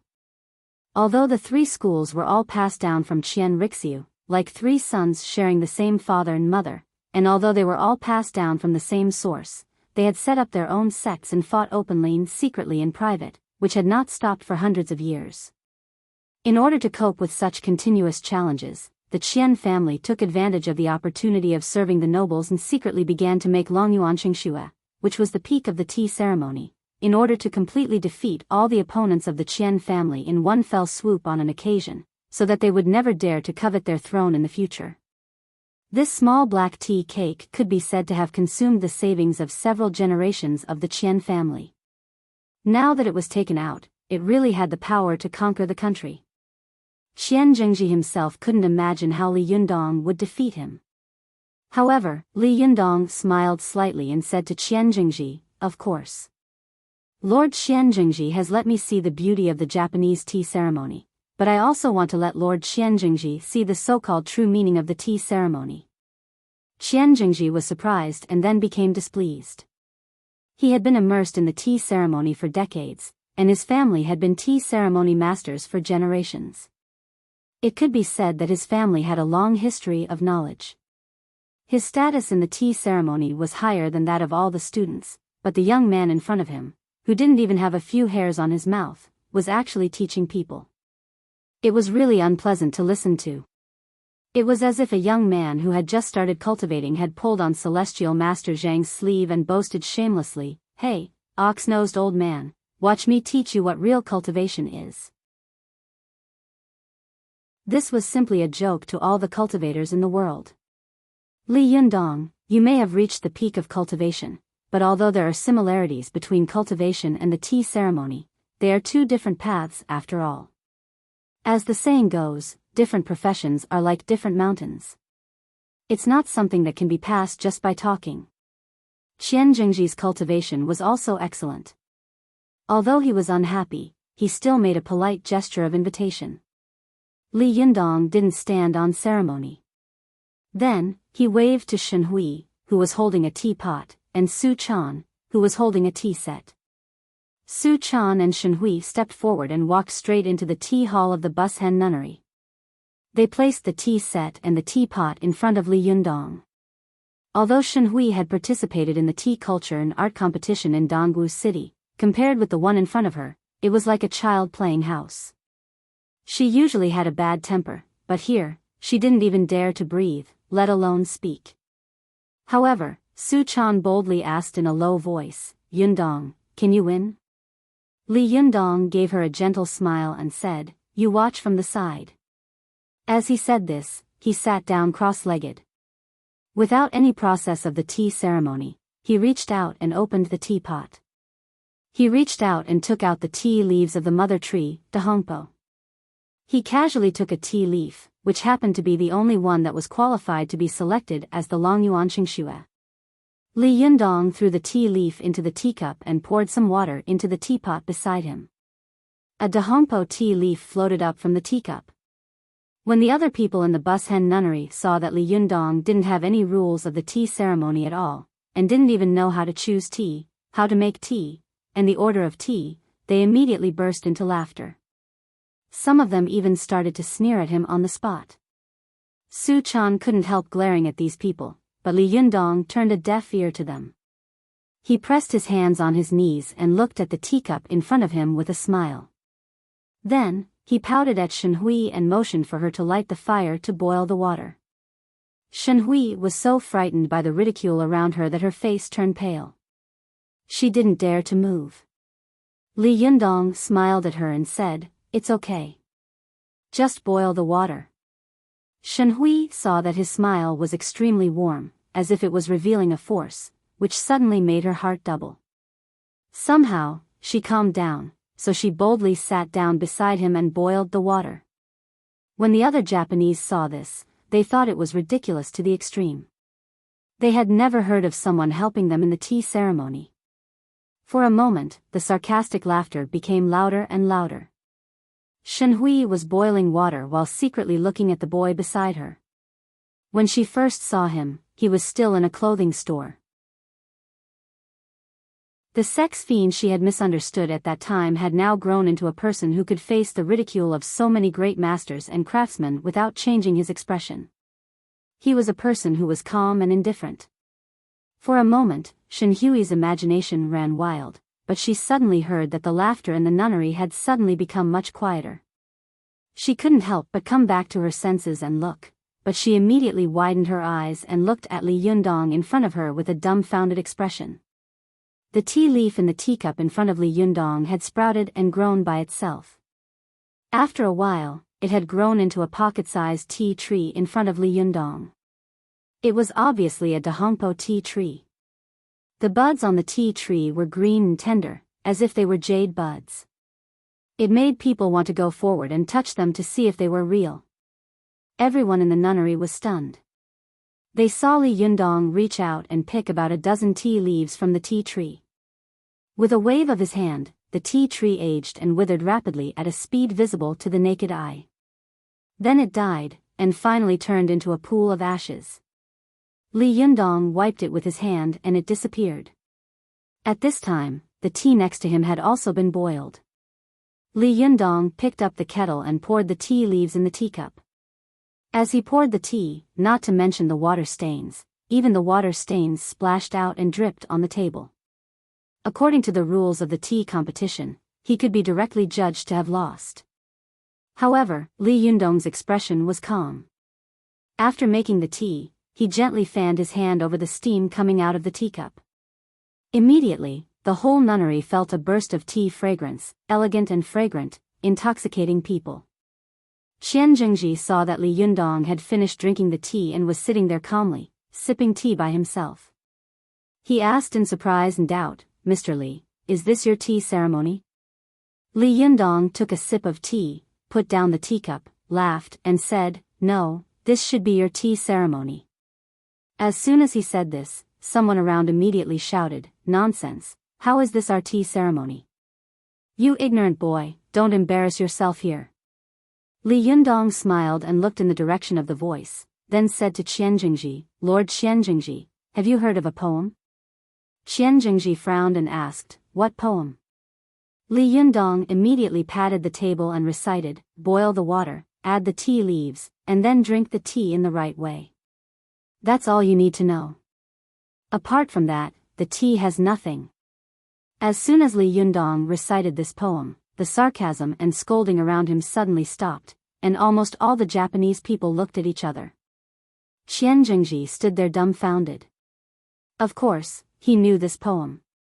This poem not only described the highest realm of the tea ceremony in plain language, but the most important thing was, it was made by Qian Jingji's ancestor, Qian Rixiu.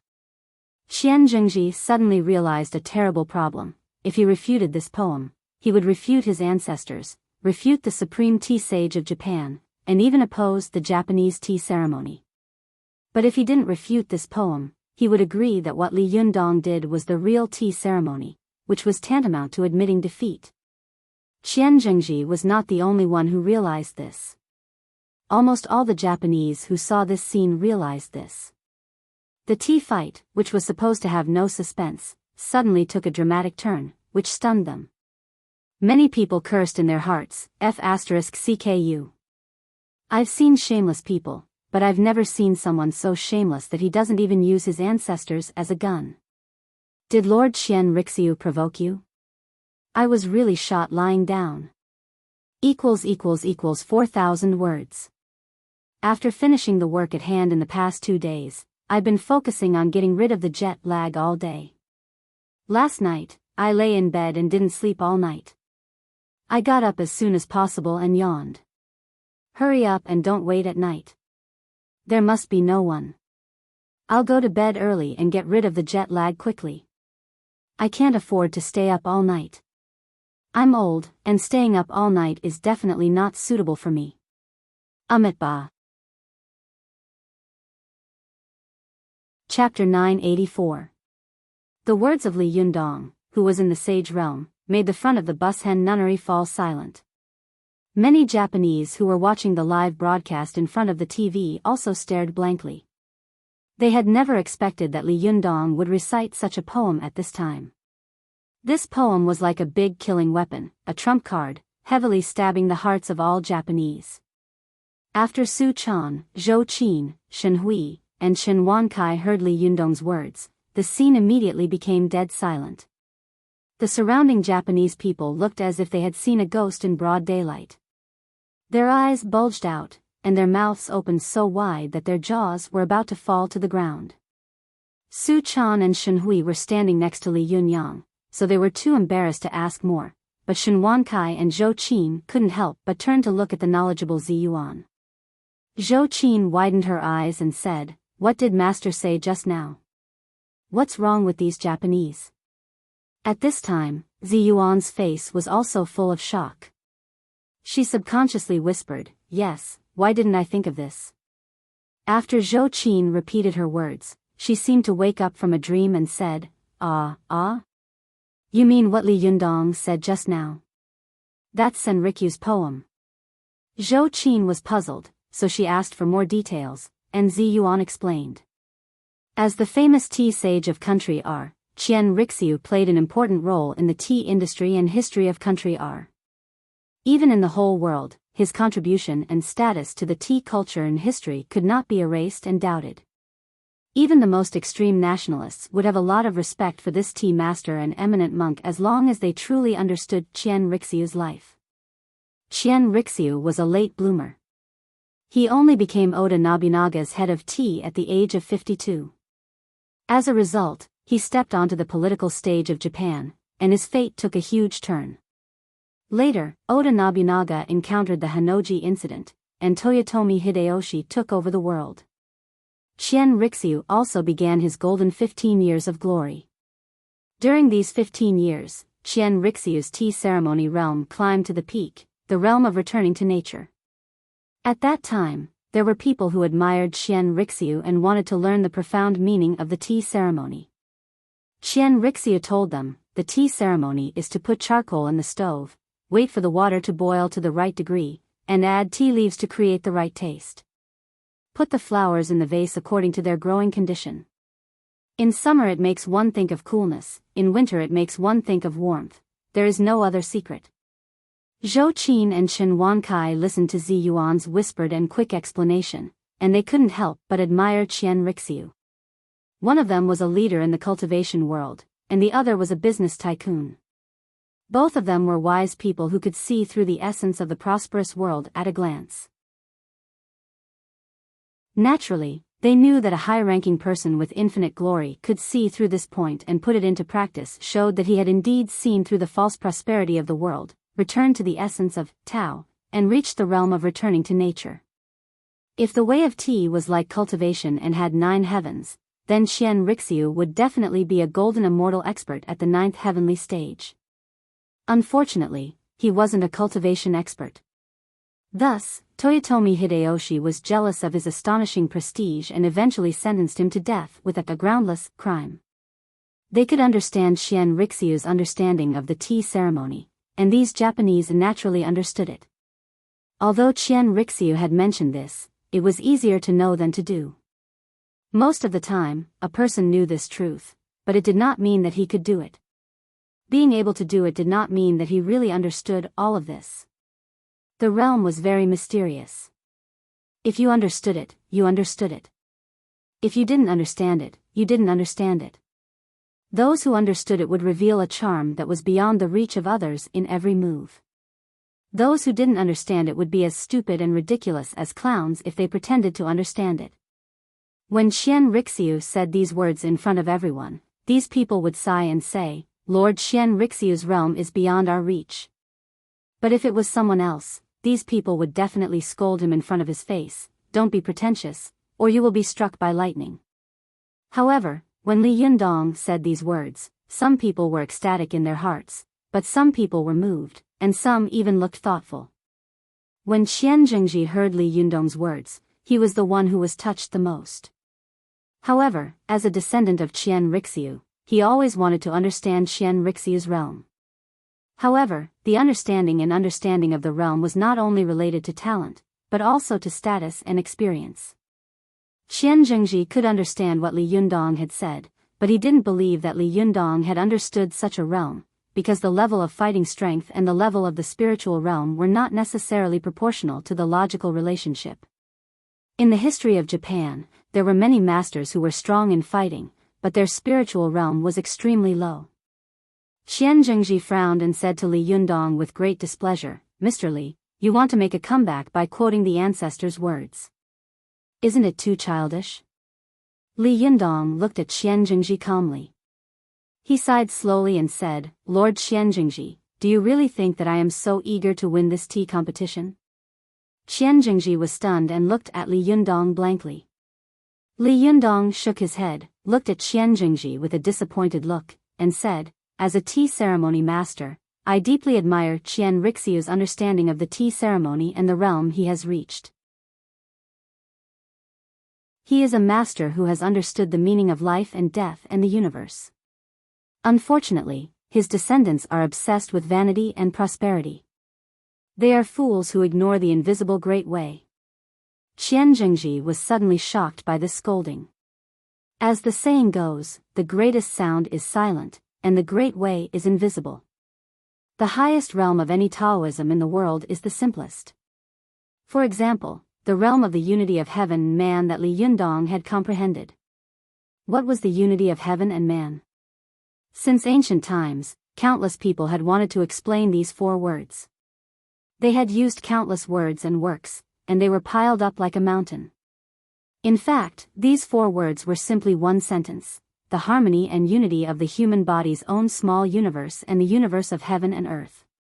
But if ordinary people heard this sentence, they would scoff at it. Bullshit, it's as good as not saying it. I've known it for hundreds of years. It was like someone went to ask Qian Rixiu for advice on the mystery of the tea ceremony. Qian Rixiu told them that the tea ceremony was to make delicious tea, and then he was spurned by them. Since ancient times, whether it was in the cultivation world, the martial arts world, the tea ceremony world, or the art world, there had always been a universal sentence that was applicable everywhere. This saying was, a single sentence of truth, 10,000 books of falsehood. In ancient times, when many martial arts masters and cultivators taught their disciples, they would often personally teach them martial arts moves. Only when they were on the verge of death would they call their direct disciples to their bedside and say to them, "I'll tell you everything I've learned in my life. Come closer, I'll tell you." This was the true knowledge that had been passed down by word of mouth since ancient times, and it was often just one sentence. But when the disciples heard it, they would often be enlightened. Ah, so that's it. So it's so simple. Such a great truth was often the simplest and easiest thing to understand in the world.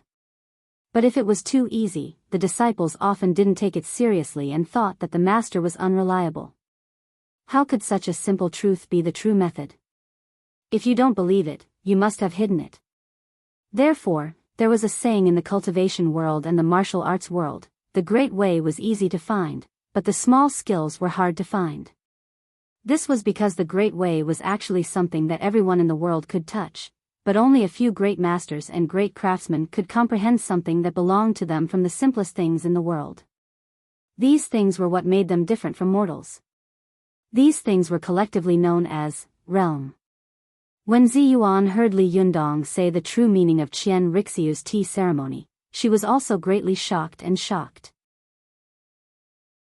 These days, she had been worried that Li Yundong would lose in the tea competition. In order to increase Li Yundong's chances of winning, she couldn't eat or sleep at night. But in the end, she didn't expect that Li Yundong would use such a simple method to defeat Qian Jingji, who had Long Yuan Qingxue. In an instant, Ziyuan remembered that when she was teaching Li Yundong to learn cultivation, she had told him that there was a supreme cultivation book in the cultivation world. This book was the inner canon of the Yellow Emperor, which could be bought in any Xinhua bookstore. Ziyuan clearly remembered that when Li Yundong heard this sentence, his eyes almost fell out of his eye sockets because he couldn't believe that such a mysterious supreme book in the cultivation world was actually the inner canon of the Yellow Emperor, which was sold everywhere in Xinhua bookstore. At this moment, Ziyuan suddenly comprehended the invisible profound meaning of the Great Way. She fell into a wonderful realm. This kind of realm could not be explained clearly. It was like a person who had not been breathing smoothly for a long time. Suddenly, the aura of the whole body was integrated in an instant. It was extremely carefree, comfortable, and natural. In the past, Ziyuan had enlightened Li Yundong's way of cultivation, but she hadn't expected that now. It was Li Yundong who had enlightened her way of cultivation. She smiled slightly. Her smile was gentle, like a spring flower blooming. At this time, Qian Jingji was also similar to Ziyuan. Ziyuan had taught Li Yundong about the true meaning and truth of the Great Way before. She understood these truths, but understanding and understanding were two different things. It was like she had a seed buried in her heart. She knew where they were, but she didn't know when they would germinate and take root. Qian Jingji was the same. He had known what kind of realm his ancestor Qian Lixio had reached since he was a child. He knew where this realm was, but he had never been able to touch it. No matter how hard he tried, he couldn't reach it. However, Li Yundong's words suddenly made him touch the threshold of this realm. He seemed to have come to a new world. Although everything was still in front of him, it seemed that everything was different from everything before. He couldn't tell what was different and what was different. Just as Qian Jingji's mouth was wide open and he was deep in thought, Ting Yuan Tianhe, who was in the lobby next to him, couldn't bear it anymore. In his opinion, Li Yundong was a fraud. He couldn't help pointing at Li Yundong and scolding him loudly, "You don't even know the most basic tea ceremony. What right do you have to point fingers here and make irresponsible remarks? It's ridiculous." Li Yundong didn't get angry. He turned his head and asked curiously, "Do you know what tea ceremony is?" Ting Yuan Tianhe was speechless. Soon, he became angry out of shame and said, "Do you know?" Li Yundong laughed and said, "There are countless roads in the world, but as the saying goes, all roads lead to Rome. Although each road passes through different places, and the width and length of the road are different, their final destination is the same. When you reach the end of a road, you will know what all the roads in the world are about when you look back. This is the truth that the Tao is interconnected, the Tao is of the same origin, all methods belong to the same origin, and heaven and man are one." If Li Yundong's words were heard by ordinary people, it would be nonsense. Ting Yuan Tianhe snorted when he heard them, but when it came to people with high aspirations, such as a master craftsman like Qian Jingji, it was like a clap of thunder in their ears. It was deafening. It wasn't that he didn't understand, but that he was on the verge of touching this realm. Suddenly, Li Yundong pushed him from the side and let him completely enter this realm. Qian Jingji's body shook violently, and he couldn't help but burst into tears. He raised his head and sighed. So that's how it is. Not only him, but also Ise Izumo, who had concluded that the tea fight was over, did not go far. He just stood on a high ground and watched all this from a distance. When she heard Li Yunyang's words, her heart suddenly moved. The things and problems she had been puzzled about in the way of cultivation were suddenly clear and connected from top to bottom. Ise Chuyun, who was usually like an iceberg, was so excited that he couldn't control himself at this time. He kowtowed respectfully in the direction of Li Yundong. After bowing 3 times in a row, he raised his head and laughed, then turned around and floated away. In the distant Mount Koya, Tsuruko Tachibana was sitting in front of the TV and watching the program. She couldn't help sighing and saying, "There are so many masters in China. I only knew that Wang Yuanshan was a person who had comprehended the Great Way, but I didn't expect that Li Yundong would be so young and have comprehended such a realm. He is really a saint of the Tao." Masako Tachibana was silent at the side, but her face was full of admiration. Only Tachibana Wakako looked at her mother and grandmother in confusion. She didn't understand why Li Yunyang's simple words made them so excited and emotional. Li Yundong's words clearly told everyone here, "I don't know tea as well as you do, but I know the Tao better than all of you. As long as you agree that there is a tea ceremony for tea, then I know the tea ceremony, because the great ways of the world are of the same origin. There is no reason to talk about the Great Way. If you understand it, you understand it. If you don't understand it, you don't understand it." Mortals breathe shallowly in their throats, while Jinren's breath goes deep into their feet. The same thing, done by different people, would result in different results. Fujiwara Tianhe scoffed at Li Yundong's words, but Qian Jingji instantly prostrated himself. Qian Jingji bowed respectfully to Li Yundong and said with admiration, "Mr. Li's tea ceremony has returned to its original nature and transcended the mortal world. I'm ashamed of my inferiority. Mr. Li can be called the saint of tea today." Qian Jingji. Chapter 985. Qian Rixiu had an important position in the history of Japan. It could even be said that he was synonymous with the Japanese tea ceremony. Similarly, after his death, the 3 schools of Qianjia, which were produced by his family, also occupied the main position in the tea industry of Japan. Among the 3 schools, the Qianjia was the most powerful. Although Qian Jingji did not have a decisive influence like his ancestor Qian Rixiu, his initiative to admit defeat also caused a great sensation. Whether it was the Japanese people in front of the TV or the Japanese people who watched the tea battle on the spot, they were almost instantly divided into 2 groups. One group was extremely agitated and indignant, loudly scolding Qian Jingji, "He has lost the backbone that a master should have. The Japanese tea ceremony should have its own unique characteristics, and it can't be changed by an outsider casually talking big." When Li Yundong and the others returned to their resting place to watch TV, Zhou Qin and Su Chan were very indignant when they saw these words. In Zhou Qin's words, "These idiots don't know what's good for them. Master's words are worth a lot of money."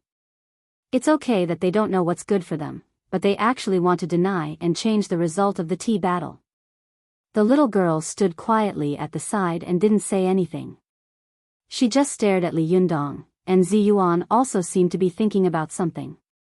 She kept pinching her fingers. Naturally, it was impossible for Shen Hui to understand the truth of cultivation from Li Yundong's words. For her, these words were tantamount to not saying anything. She just followed Zhou Qin and nodded hard. Similarly, although Chen Wankai was experienced and had a certain level of understanding and foundation, after listening to Li Yundong's words, he might have some improvement in his life realm. However, if he wanted to transform such a realm into the strength of cultivation, it would be a fool's dream. He couldn't even think about it. Any kind of enlightenment and transcendence was built on an unstable foundation. Some people talked big, but when they saw the real situation, they would be seen through with a single glance. The 9 strategies beyond the swords was about using no moves to defeat moves, but there was a precondition. The precondition was that the user had to have seen all the martial arts moves in the world and know where the flaws of these moves were. Therefore, he could easily break all the moves of the opponent with one move. If Li Yundong hadn't had absolute strength and prestige in the cultivation world, no one would have listened to what he had said. Even if someone had heard it, they would have scoffed at it. Who do you think you are? What right do you have to speak so generously here? However, such words were said by Masako Tachibana, who had defeated the top experts in the Japanese cultivation world, Tamamo no Mei, the strongest demon in the history of Japan, and the fighting heavenly lord, who had defeated all the gods and Buddhas by himself. That was different. The same sentence, if spoken by an ordinary person, would be nonsense, but if spoken by a famous person, it would be a peerless saying. The Japanese were divided into 2 factions because of Qian Zhengji's actions, which Zhou Qin could understand. Although she could not accept it emotionally, she could still understand it rationally. However, what she could not accept the most was that the other faction of Japanese was actually neutral and looked at this matter with the mentality of a bystander. There were almost none who truly supported Qian Zhengji. This was simply unimaginable. Especially when Su Chan saw that there were constantly people being interviewed in the TV station, she was curious and found Zi Yuan to translate.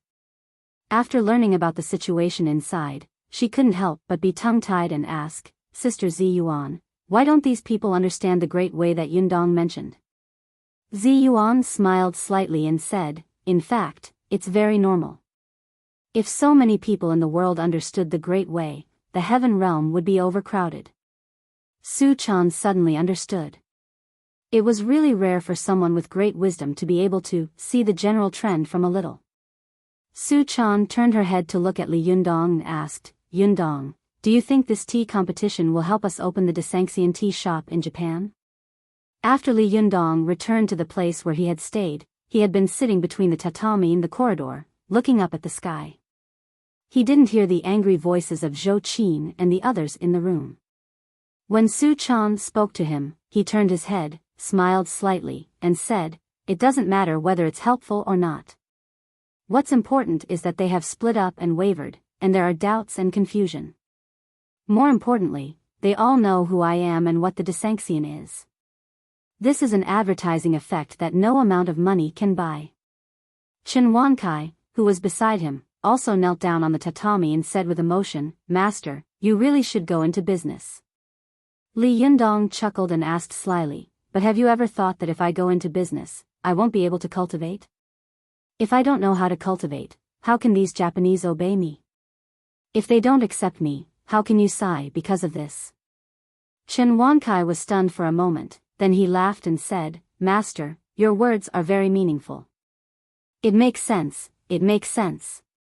Although Chen Wansai's body was old and weak, and he had entered the declining body stage of cultivation, and there were great disadvantages when cultivating, he also had great advantages, which was that he had rich life experience and self-understanding. When Zhang Sanfeng entered the Tao, he was also an old man with gray temples. When Wang Chongyang entered the Tao, he was close to the age of knowing his destiny. When Lu Dongbin entered the Tao, he was already old. They were all late cultivators, but it didn't mean that they had no hope in cultivation. On the contrary, because they had the wisdom of the elders, they had a unique advantage over the young people in terms of understanding the realm.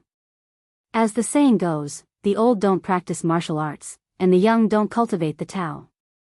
Chen Wansai's IQ was not necessarily higher than Shen Hui's, but he could comprehend different things from the same thing, while Shen Hui just went in one ear and out the other. Li Yundong saw that Chen Wankai had obviously comprehended something from his laughter. He showed a trace of appreciation and slowly nodded. He stood up and said, "The matter here is basically over. Let's all go back first." Li Yundong stood up and disappeared on the spot with a movement of his body. Chen Wankai and Shen Hui had been with Li Yundong for a long time, so they didn't feel strange. They just felt that Li Yundong had been very abnormal recently. After looking at each other, they looked at Su Chan, Zi Yuan, and the others. By the time Su Chan, Zi Yuan, Chen Wankai, and Shen Hui returned to Tiannan City, it was already evening. After Li Yundong returned home, he had been sitting on the edge of the living room and the balcony, looking up at the sky silently without saying a word. Only when Su Chan and the others talked to him did he say a few words concisely. The little girl saw this. Although she felt strange in her heart, she was not worried. Anyway, as long as she was with her master, nothing else mattered. But Zi Yuan didn't think so. She looked at Li Yundong's back and suddenly felt a little worried for no reason. She vaguely felt that there was something wrong, but she couldn't tell what it was. Because she knew that if Li Yundong didn't want to say it, no one in the world would know what was wrong with him. In fact, Li Yundong didn't know what was wrong with him. He always felt that there was something wrong with him. There seemed to be a pair of eyes staring at him all the time. This feeling was different from being stared at by God. In the past, he felt that God was staring at him with a pair of cold and dignified eyes. It was the eyes of a superior looking down on the common people. But this time, he was being stared at by someone at the same level. Li Yundong felt strange in his heart.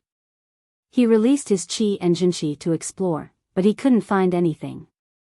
With his cultivation level, all life within 100 meters could not escape his perception. The slightest movement of grass, even a grain of sand and a stone were within his perception range. Naturally, it was impossible for anyone to hide and peep at him without being discovered by him. This feeling had begun to appear since Li Yundong returned from Mount Longhu. After arriving in Japan, it had obviously increased.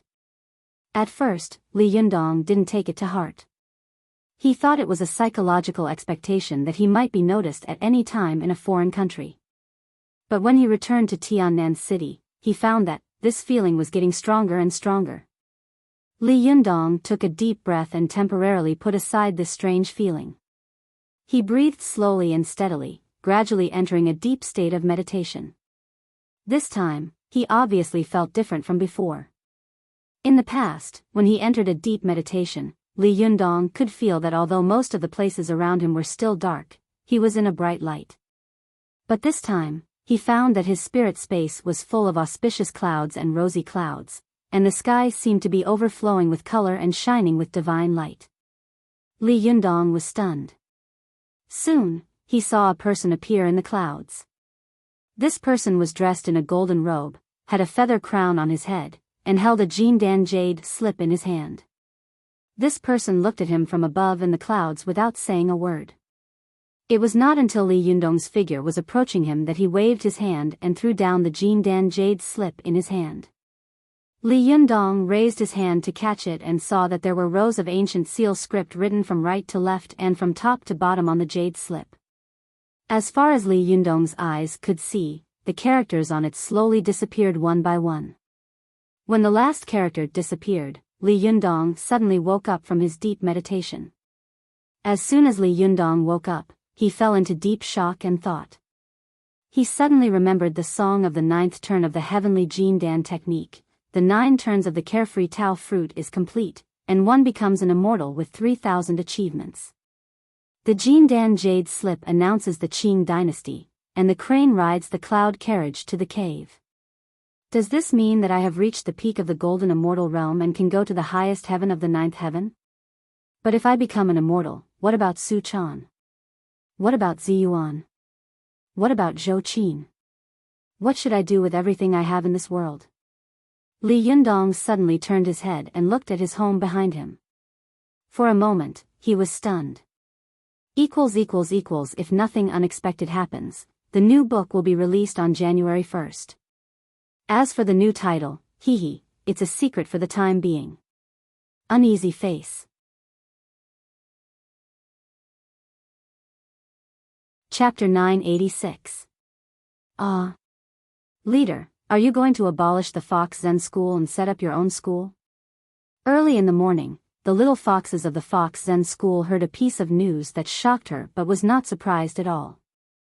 Ever since Li Yundong had thwarted the plot of Lu Yi and the mystical silver fox, the Fox Zen school had existed in name only. There were only a few little foxes left. Even including Su Chan, who was an anomaly, the Fox Zen school, which had been glorious in the Tang dynasty and the 5 dynasties and 10 kingdoms period, had completely declined to the extreme. Although Su Chan was also a 9-tailed celestial fox thanks to the mystical silver fox, her strength as a 9-tailed celestial fox could not be compared with that of the mystical silver fox. Li Yundong sensed that God could not sit still any longer and was ready to call him back, so he began to prepare for his funeral. Regarding this premonition of the end of one's lifespan, almost every cultivation expert could foresee it, whether it was Zhang Daoling or Zhang Sanfeng in the cultivation world, or the tiger-headed junior guardian of the martial arts world, Sun Lutang, or the invincible divine Spear Li Wen. They were all recorded in history to be able to predict the day of their lifespan. Among them, the founder of Taoism, Zhang Daoling, had a premonition that his time was coming to an end before he passed away. He recruited 3,000 disciples and passed on his position as the sect leader, his personal magic treasure, and his cultivation secret manual to his son, Zhang Heng. Not long after that, he ascended to heaven. Sun Lutang, the tiger-head junior guardian, had also had a premonition that his death was coming. He told his family that he was going to die. His wife was shocked and ordered her daughter to take him to the German hospital in Beijing, which was now the Beijing Hospital. However, Sun Lutang said with a smile, "I'm fine." "Which hospital?" "It's just that there will be immortals and Buddhas to guide me. I want to go there." However, Mrs. Sun refused to believe Sun Lutang's nonsense. She doubted it and still asked her youngest daughter to accompany Sun Lutang to the examination. But after going to the hospital for examination, the German doctor, Steve, said, "Mr. Sun's body has no signs of harm and is even better than that of young people." After returning home, Mrs. Sun still did not believe it. She invited Kong Bohua, one of the 4 famous doctors in Beijing at that time. After looking at his pulse, Kong Bohua said, "Mr. Sun's 6 meridians are in harmony, and there is no flaw. This is the first time I've seen such a good pulse." Not long after, Sun Lutang said to his family, "The immortals and Buddhas have come to receive us." Then he asked his family to burn joss paper at the door and told them not to cry or be sad. He left a sentence, "I see life and death as a game." Then he smiled and flew away. When Li Yundong had just started cultivating, he had read about these things in the ancient books. But at that time, he had only regarded them as legends and hadn't taken them seriously. But now, he had finally understood the meaning of Jindan Jade's slip announcing the Qing dynasty. Li Yundong knew that he couldn't just leave. He also knew that when he ascended, he could actually take people with him. As the saying goes, when one man achieves the Tao, his chickens and dogs also ascend to heaven. This was the most intuitive explanation. Whether it was the protagonist of the story of chickens and dogs ascending to heaven, Luan, his family, or Zhang Daoling's 2 disciples, Wang Chang and Zhao Sheng, they all followed their boss and eventually ascended to the immortal world. For people like them, the immortal realm was another beginning. Their cultivation in the human world had already ended, but their cultivation in the immortal realm had just begun. However, the Jade Emperor also knew that it was definitely better to be a free and unfettered immortal in the human world than to be a nominal immortal in the heaven realm. Therefore, the Jade Emperor specially set a rule. This rule was that when one man achieves the Tao, his chickens and dogs also ascend to heaven. Otherwise, after these people ascended to heaven, all the seniors in heaven had their own subordinates and followers. What if he came up alone and lost his temper? For Li Yundong, he knew that after he cultivated to the golden immortal realm, all the rules in the human world, whether it was birth, old age, sickness, and death, or power and wealth, would have no effect on him. There was no power or restraint in the human world that could control him. Therefore, at this time, the heaven must summon him to heaven. Otherwise, the order of the human world would be in chaos.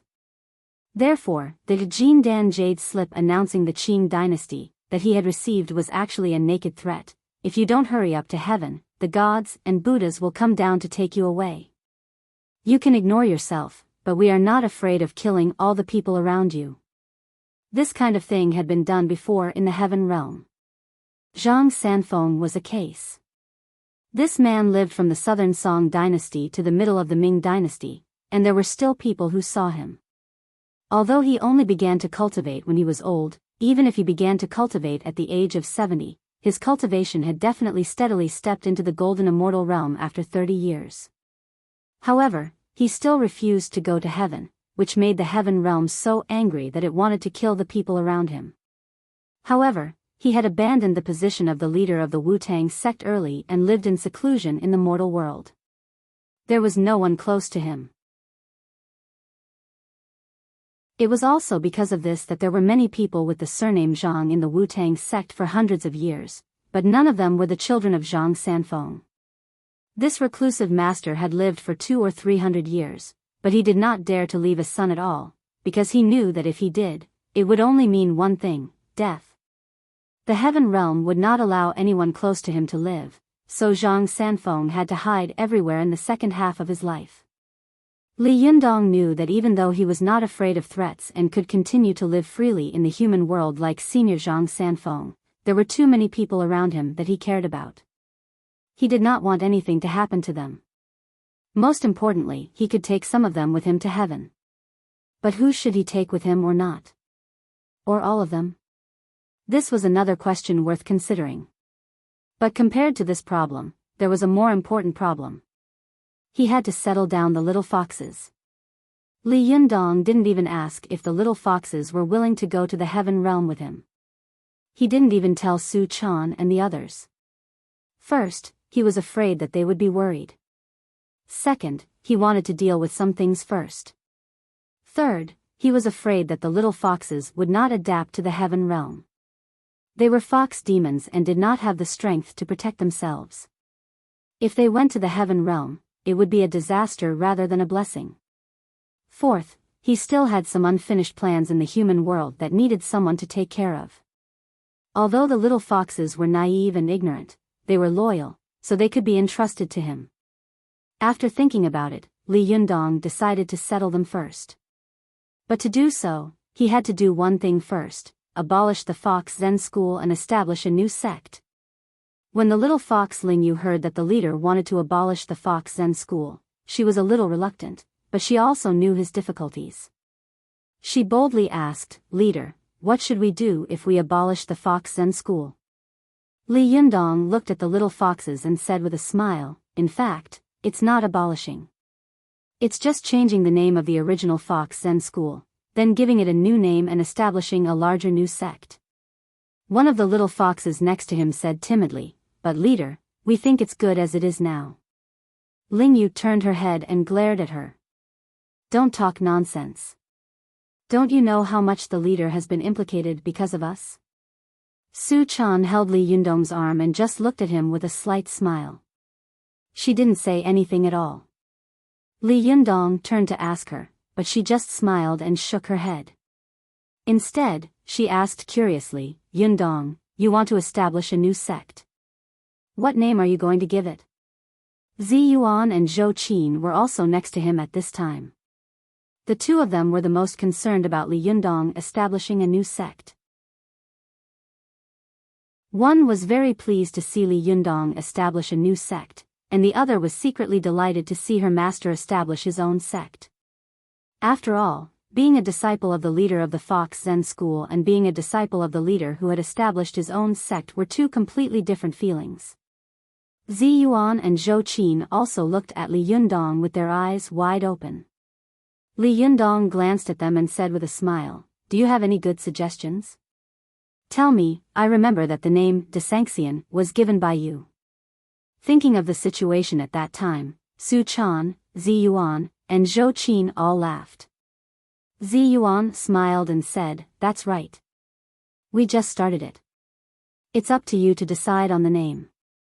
Zhou Qin also said with a smile, "Master, you mentioned this matter yourself. Although it happened suddenly, I think that since you brought it up at this time, you must have your own ideas. Besides, you are the one who established the sect. Of course, it's up to you to decide on the name. There's no reason for you to listen to us." Li Yundong chuckled and turned to look at Su Chan. "What about you?" As he said this, he tapped her nose and said with a smile, "Miss Pig, do you have any good suggestions?" Su Chan thought of how she had played with Li Yundong in the past and felt sweet in her heart.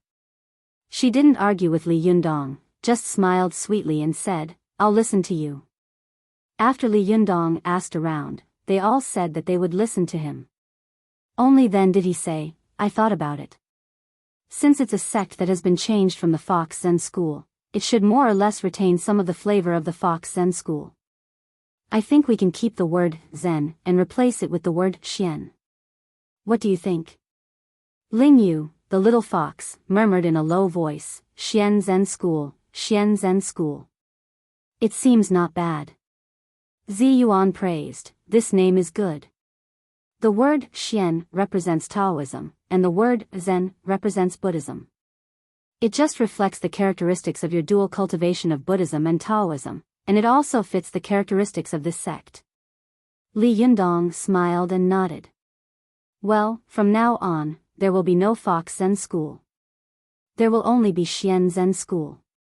Today, the Fox Zen school, which had been founded by monk Baizhang and had been founded by Fox Master Pan Shi for nearly 1,300 years, had finally disappeared. The Xian Zen school, which Li Yundong had founded in its place, was officially established. After the news spread, the Chinese cultivation world was shocked. All sects looked at each other and talked about it. Tonight, a new cover and introduction were created. Everyone is welcome to collect and support it, but there is no official content update for the time being. The text will be officially updated on January 1st.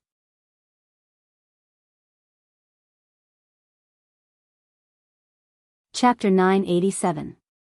The establishment of a sect was always a big event that attracted people's attention. According to Li Yundong's idea, they should keep a low profile and do these things quietly by themselves. However, this idea was not agreed by his three disciples. Zhou Qin rarely expressed her firm opposition. When Shen Wankai heard that Li Yundong wanted to establish his own sect, he was overjoyed. When he heard that he wanted to do this in a low-key manner, he also shook his head. Lin Miao knew some of the old rules of China because of his relationship with Li Yundong, so he also tried to persuade him. Li Yundong was originally easygoing. After reaching the top realm of cultivation, he became even more easygoing. Seeing that the three of them were opposed, he didn't force them. He just said with a wry smile, "You want to keep a high profile? Then what is considered a high profile? It's not good to alarm the secular world." Su Chan and Zi Yuan didn't have any requirements. They just smiled and watched the fun. Zhou Qin advised, "Master, don't worry. We will definitely not alarm the secular world, but at least your invitation will be sent out. If the invitation is not sent, people will think that you don't respect them. Who knows what they will think of you?" Shen Wankai echoed, "That's right. Leave this matter to me. I have to make sure it is lively and grand." Shen Wankai had never kept a low profile since he got home. He knew that although it was easy to get into trouble if he kept a high profile these days, it might not be a bad thing as long as he did it well. Li Yundong shook his head and said with a smile, "Aren't you afraid that no one will come after the invitation is sent out? I've offended a lot of people in the cultivation world." Li Yundong's words made the little foxes of the Fox Zen school, Su Chan, Zi Yuan, and the others look at each other. After the Battle of Mount Tianlong, Li Yundong had offended the Chinese cultivation world. It was already lucky that they didn't come to make trouble. Would they come to congratulate Li Yundong on establishing a sect? Unlikely. For a moment, Zhou Qin and Shen Wankai were speechless and looked at each other. At this time, Lin Miao tried to persuade him, "Master, it's not the same thing. Whether they come or not is another matter. If you don't come, they'll think that you're looking down on them. Then, you'll lose the moral high ground. If they don't come, it'll be their fault. If they bring up their past grievances again, you can use this matter to blame them, right?" Hearing this, Li Yunyang couldn't help laughing. At his current realm, he really took these things very lightly. However, Zhou Qin and Shen Wankai were overjoyed when they heard this. Zhou Qin couldn't help praising him. "Lin Miao, you're right." Shen Wankai chuckled and said, "Second senior sister is becoming more and more like a Chinese now. Your idea is a typical Chinese idea. Interesting, it has the smell of power." Lin Miao pursed his lips into a smile and did not speak again, but he could not help sighing in his heart. He thought of his former companions, John and Alba, and wondered how they were doing now. Were they becoming more and more like Chinese, just like him? In the past, when he had not integrated into this environment, he had not realized the tolerance of the national culture of this country.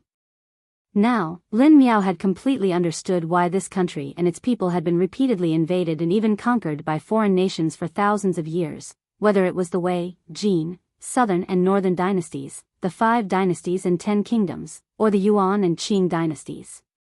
However, in the end, they were always the ones who had the last laugh.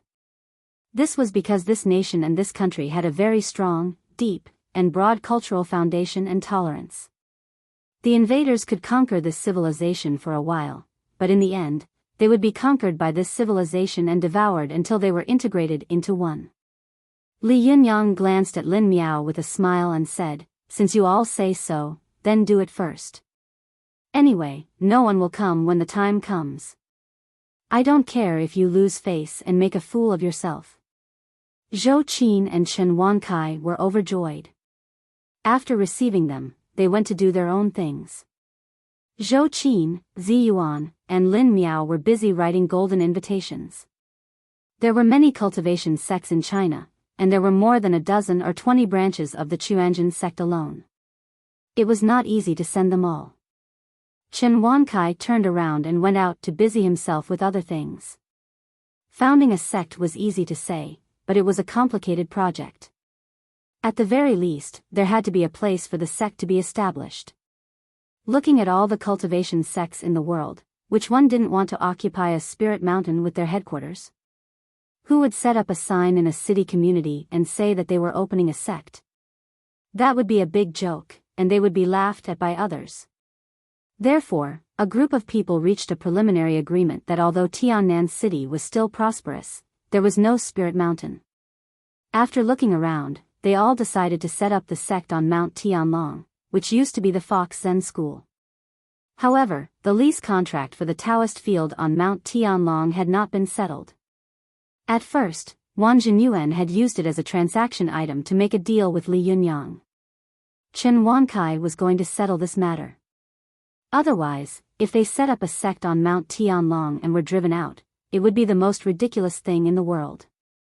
Li Yunyang didn't care, but Chen Wankai couldn't afford to lose face.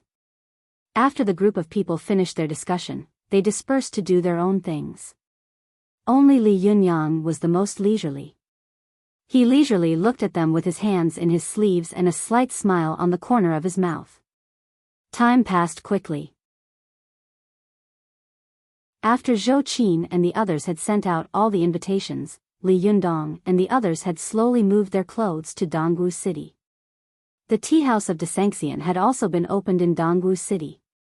It could be said that they had completely moved their family business from Tiannan City to Dongwu City. After waiting for another 3 days, Li Yunyang's Xianchan School was officially established on Mount Tianlong. To Li Yunyang's surprise, on the day of the opening ceremony, almost all the Chinese cultivation sects came. Some of them knew him, and some of them didn't.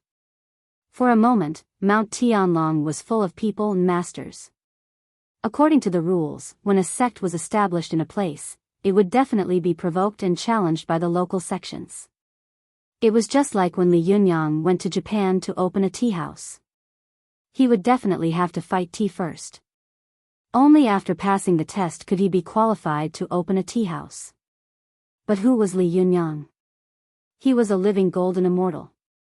Although others were not sure if he had reached the golden immortal realm, the fact that he had forced all the gods and Buddhas to retreat with one palm in the battle of Mount Tianlong was frightening and dumbfounded.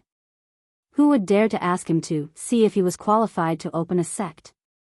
Even the reincarnation of Wisdom King was not qualified to open a sect, so who was? Who would be stupid enough to find trouble with him? Were they tired of living? Li Yunyang's establishment of a sect could be considered a precedent in the Chinese cultivation world. Many people came, but none of them came to make trouble. In the past, whether it was Zhang Tianshi, Wang Chongyang, or Zhang Sanfeng, when they had established their sects, they had all been challenged by people. If they wanted to establish a foothold in the cultivation world, it was absolutely impossible to rely on words alone. However, when Li Yundong stood at the gate of the mountain, his unmoving grandmaster aura was enough to make everyone shut up and give up the idea of provoking him. Li Yundong hadn't expected that so many people would come on the day of his establishment. In the morning, almost all the sects that had fought with him before and had conflicts with him had come, but all of them seemed to have forgotten what had happened in the past. They cupped their hands in obeisance, smiled, and presented endless gifts. Li Yundong had been greeting people with a smile. Even though his cultivation was high, his face was a little stiff after smiling all morning. Just as he was about to take a breath and rest, he saw the cultivators of the surrounding sects stir. Some sharp-eyed and quick-witted people pointed to the foot of the mountain and shouted, "Look, the Jingyi school is here." The conflict between Li Yundong and the Jingyi school could be said to be known by everyone in the Chinese cultivation world, but they didn't know that Li Yundong and the Jingyi school had reconciled. The two sides had turned hostility into friendship, and there was no internal strife. Li Yundong looked over and saw that Zhang Ling was among the people of the Jingyi school. Next to her were Zhang Kongyun, Zhou Ping, Zhang Lufang, and the others. In the distance, Zhou Ping, who was next to Zhang Ling, handed the golden invitation back to Zhou Qin. Zhou Qin took it and opened it. She was stunned and ran back to Li Yundong. Li Yundong looked at her with a smile, took the golden invitation, and opened it. He was suddenly stunned. He looked at Zhang Ling and was speechless for a moment. There was a hint of sadness on Zhang Ling's face. She bowed to Li Yundong and said, "Zhang Ling, the temporary leader of the Jingyi school, greets Jinrenli, the leader of the Xianchan school." As soon as this was said, there was an uproar around. Zhang Ling has become the leader? What about Zhang Tianshi? Could it be? Li Yundong said in surprise, "Has the Taoist master already ascended to immortality? When did this happen?" Zhang Ling nodded slowly and said in a low voice, "It happened last night." Li Yundong was stunned. After a long time, he sighed and comforted her. "It's a good thing that Jinren Zhang has ascended to immortality. The Lady of the Earthly Fire must not be sad. The Jingyi school still needs you to cheer up. If there's anything you need help with, please let me know." Zhang Ling chose this time to announce the news of Zhang Tianshi's ascension to immortality. She also wanted to tell the cultivators of the world that their relationship with Li Yundong had been resolved and there was no need to sow discord. Moreover, Zhang Tianshi's death would definitely cause great turmoil. It would definitely be of great benefit to the Jingyi school in the future if they could win over Li Yundong's Xianchan school in advance. Zhang Ling forced a smile and nodded to Li Yundong. After handing over the list of gifts, she entered the Taoist temple. It was not until 2 o'clock in the afternoon that the number of people began to decrease. When Ding Nan finally arrived with the disciples of the Wuhua sect, it was already past 3 o'clock in the afternoon. Although Ding Nan and Zhou Qin still didn't see eye to eye with each other, the two of them finally understood the general situation and did not fight at this time. Li Yundong also began the opening ceremony in front of the main hall of the Xianchan school. When everyone saw that Li Yundong was burning incense in front of the tripod at such a young age, they couldn't help sighing. Li Yundong stood in the middle of the Taoist field and saw the sea of people around him. He was even more in a trance, as if he had suddenly remembered the scene when he had just passed through the heavenly tribulation and come to Tianlong Mountain to save the Fox Zen school. In this short span of a year, he had come from nothing to where he was now. Looking back, it really seemed like a lifetime had passed, like a dream. Li Yundong was feeling a little dazed when someone next to him gently touched him. Li Yundong turned his head and saw Su Chan looking at him curiously with a pair of big eyes. She lowered her voice and said, "Yun. Leader, why are you in a daze? Everyone is looking at you." Li Yundong felt as if he had just woken up from a dream. He looked around and saw that the cultivators of all sects were looking at him with a smile, waiting for him to insert the incense stick in his hand into the tripod. Li Yundong sighed with mixed feelings in his heart. He bent down and bowed to the gods and Buddhas in the temple sect 3 times. Finally, he inserted the incense stick into the tripod. For a moment, congratulations, cheers, laughter, and applause from all sects rang out and floated far away from Tianlong Mountain == Happy New Year's Day, children. In addition, the new version has been set up, and it will be officially updated tomorrow. Below is the link. There is also a direct train on the right side of the new version, the new, Invincible in the World. Everyone is welcome to come and support us.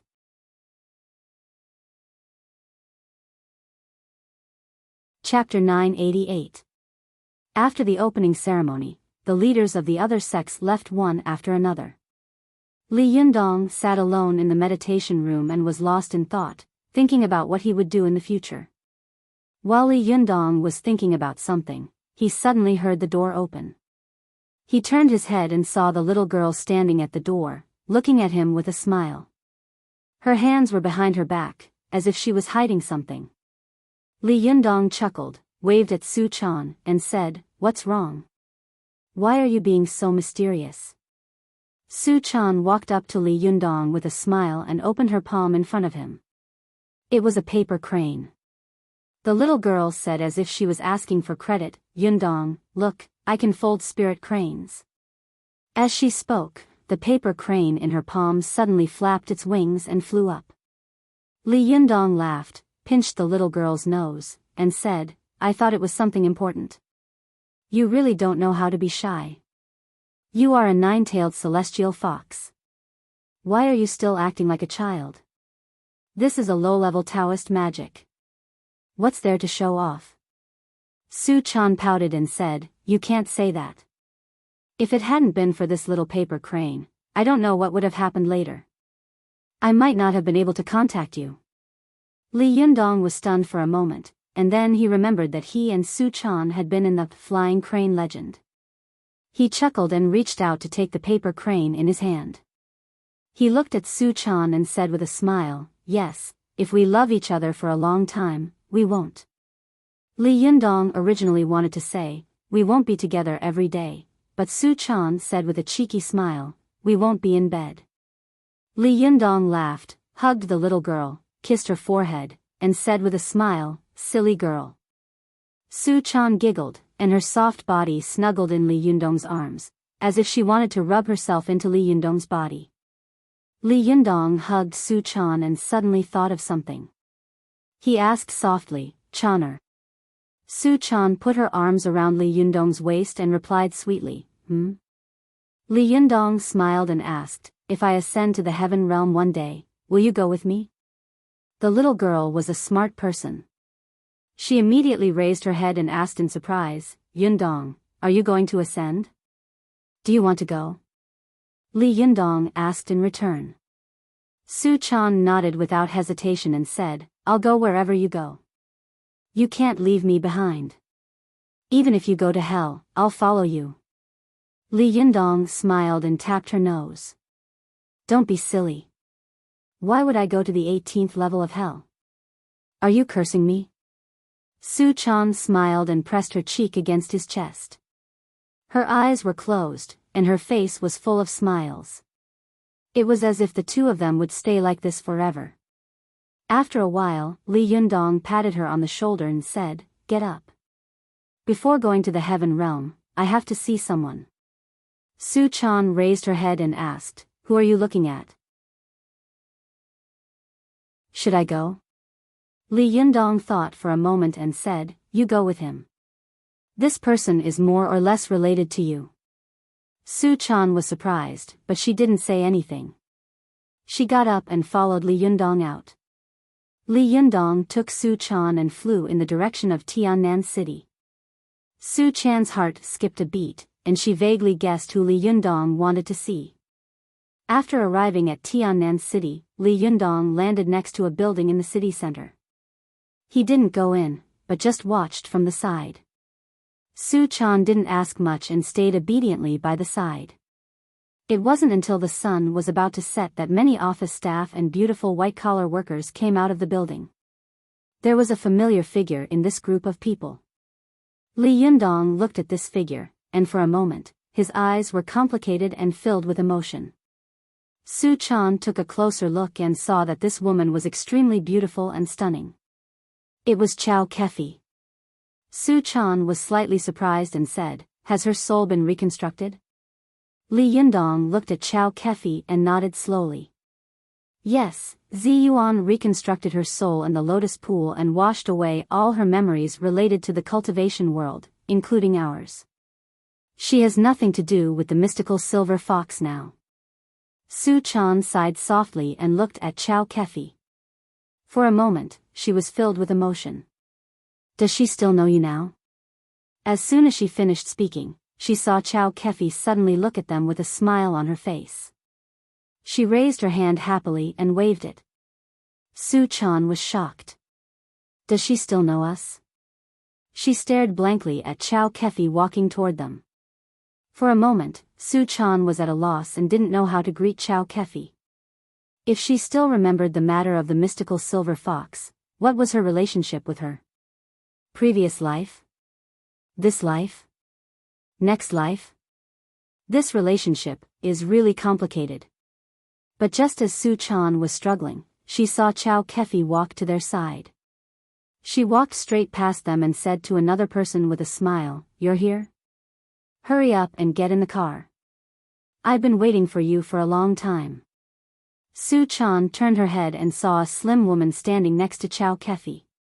This woman had long black hair, which reached her waist, and was wearing a pair of big sunglasses that almost covered half of her face. She was very charming. Su Chan could tell who this person was from the woman's figure. She couldn't help but whisper, "Lu Feier?" Li Yundong didn't look back. He patted Su Chan on the shoulder and said, "Let's go. Even if we meet, we won't know each other. If we're fated, we'll meet again in the future. Let's go somewhere else." Su Chan responded with an "oh." She looked at Chow Kefi and Lu Feier reluctantly and turned to leave. Lu Feier looked at Li Yundong and Su Chan and was stunned when she saw them leaving. She opened her mouth to call out to them, but Chow Kefi had already walked up to her, took her arm, and said with a smile, "Why are you here today? Where are we going to eat?" "Hey, I'm talking to you." Chow Kefi reached out and waved her hand in front of Lu Feier's eyes. Lu Feier was stunned for a moment before she came to her senses. What did you say?" Chow Kefi said with a smile, "Hey, you're a little too much. Which handsome guy did you see? You're staring at him." As she said this, she followed Lu Feier's gaze and saw Li Yundong and Su Chan gradually disappearing. She smiled and said, "Oh, he already has a girlfriend. What are you still looking at?" Lu Feier looked at Chow Kefi in disbelief and asked, "Sister Chow, you're not serious? Don't you know them?" Chow Kefi was stunned. "Them? What them? Do I know them?" Lu Feier was stunned and couldn't help looking at Li Yundong and Su Chan. She opened her mouth and wanted to say the identity of these two people, but for a moment, she didn't know where to start. Chow Kefi looked at the figures of Li Yundong and Su Chan and was a little lost for a moment. Her eyes became more and more confused, and she slowly said softly, "Why do I feel like I seem to know them?" Lu Feier's heart trembled. She couldn't help but sigh and slowly shake her head. After Li Yundong and Su Chan left, they returned to their home in Tiannan City. Although his current foundation had begun to move to Dongwu City, there were still many things that had not been moved from his home in Tiannan City. The house that had been rented in the community had still not been returned. Li Yundong returned to his room and looked at the familiar layout. His eyes were reluctant to part with it. He smiled and said to Su Chan, "Take a good look at this place. In the future, you may not be able to see it." The little girl answered obediently. Li Yundong also looked around the room and thought to himself, "I took Su Chan to ascend, and I got what I wanted. In the future, I will be free and unfettered, but am I really willing to let go of everything in this world like this? What about Ziyuan? What about Zhou Qin?" The more Li Yundong thought about it, the heavier his heart became. Just as he was unable to make up his mind, he heard two people suddenly land outside the balcony of the room. The two of them took a look at the room and laughed. It was Zhou Qin and Ziyuan. Zhou Qin smiled and said to Ziyuan, "I told you that both of them are here." Ziyuan pursed her lips and said with a smile, "Yes, your eldest disciple knows your master best." Zhou Qin smiled and said jokingly, "Master, you left without saying goodbye and left us behind.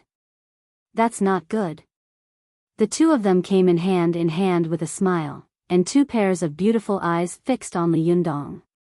When Li Yundong heard Zhou Qin's unintentional words, his originally confused heart suddenly trembled. He looked at Su Chan, then at Ziyuan, and finally at Zhou Qin. For a moment, he was filled with melancholy and didn't know what to do.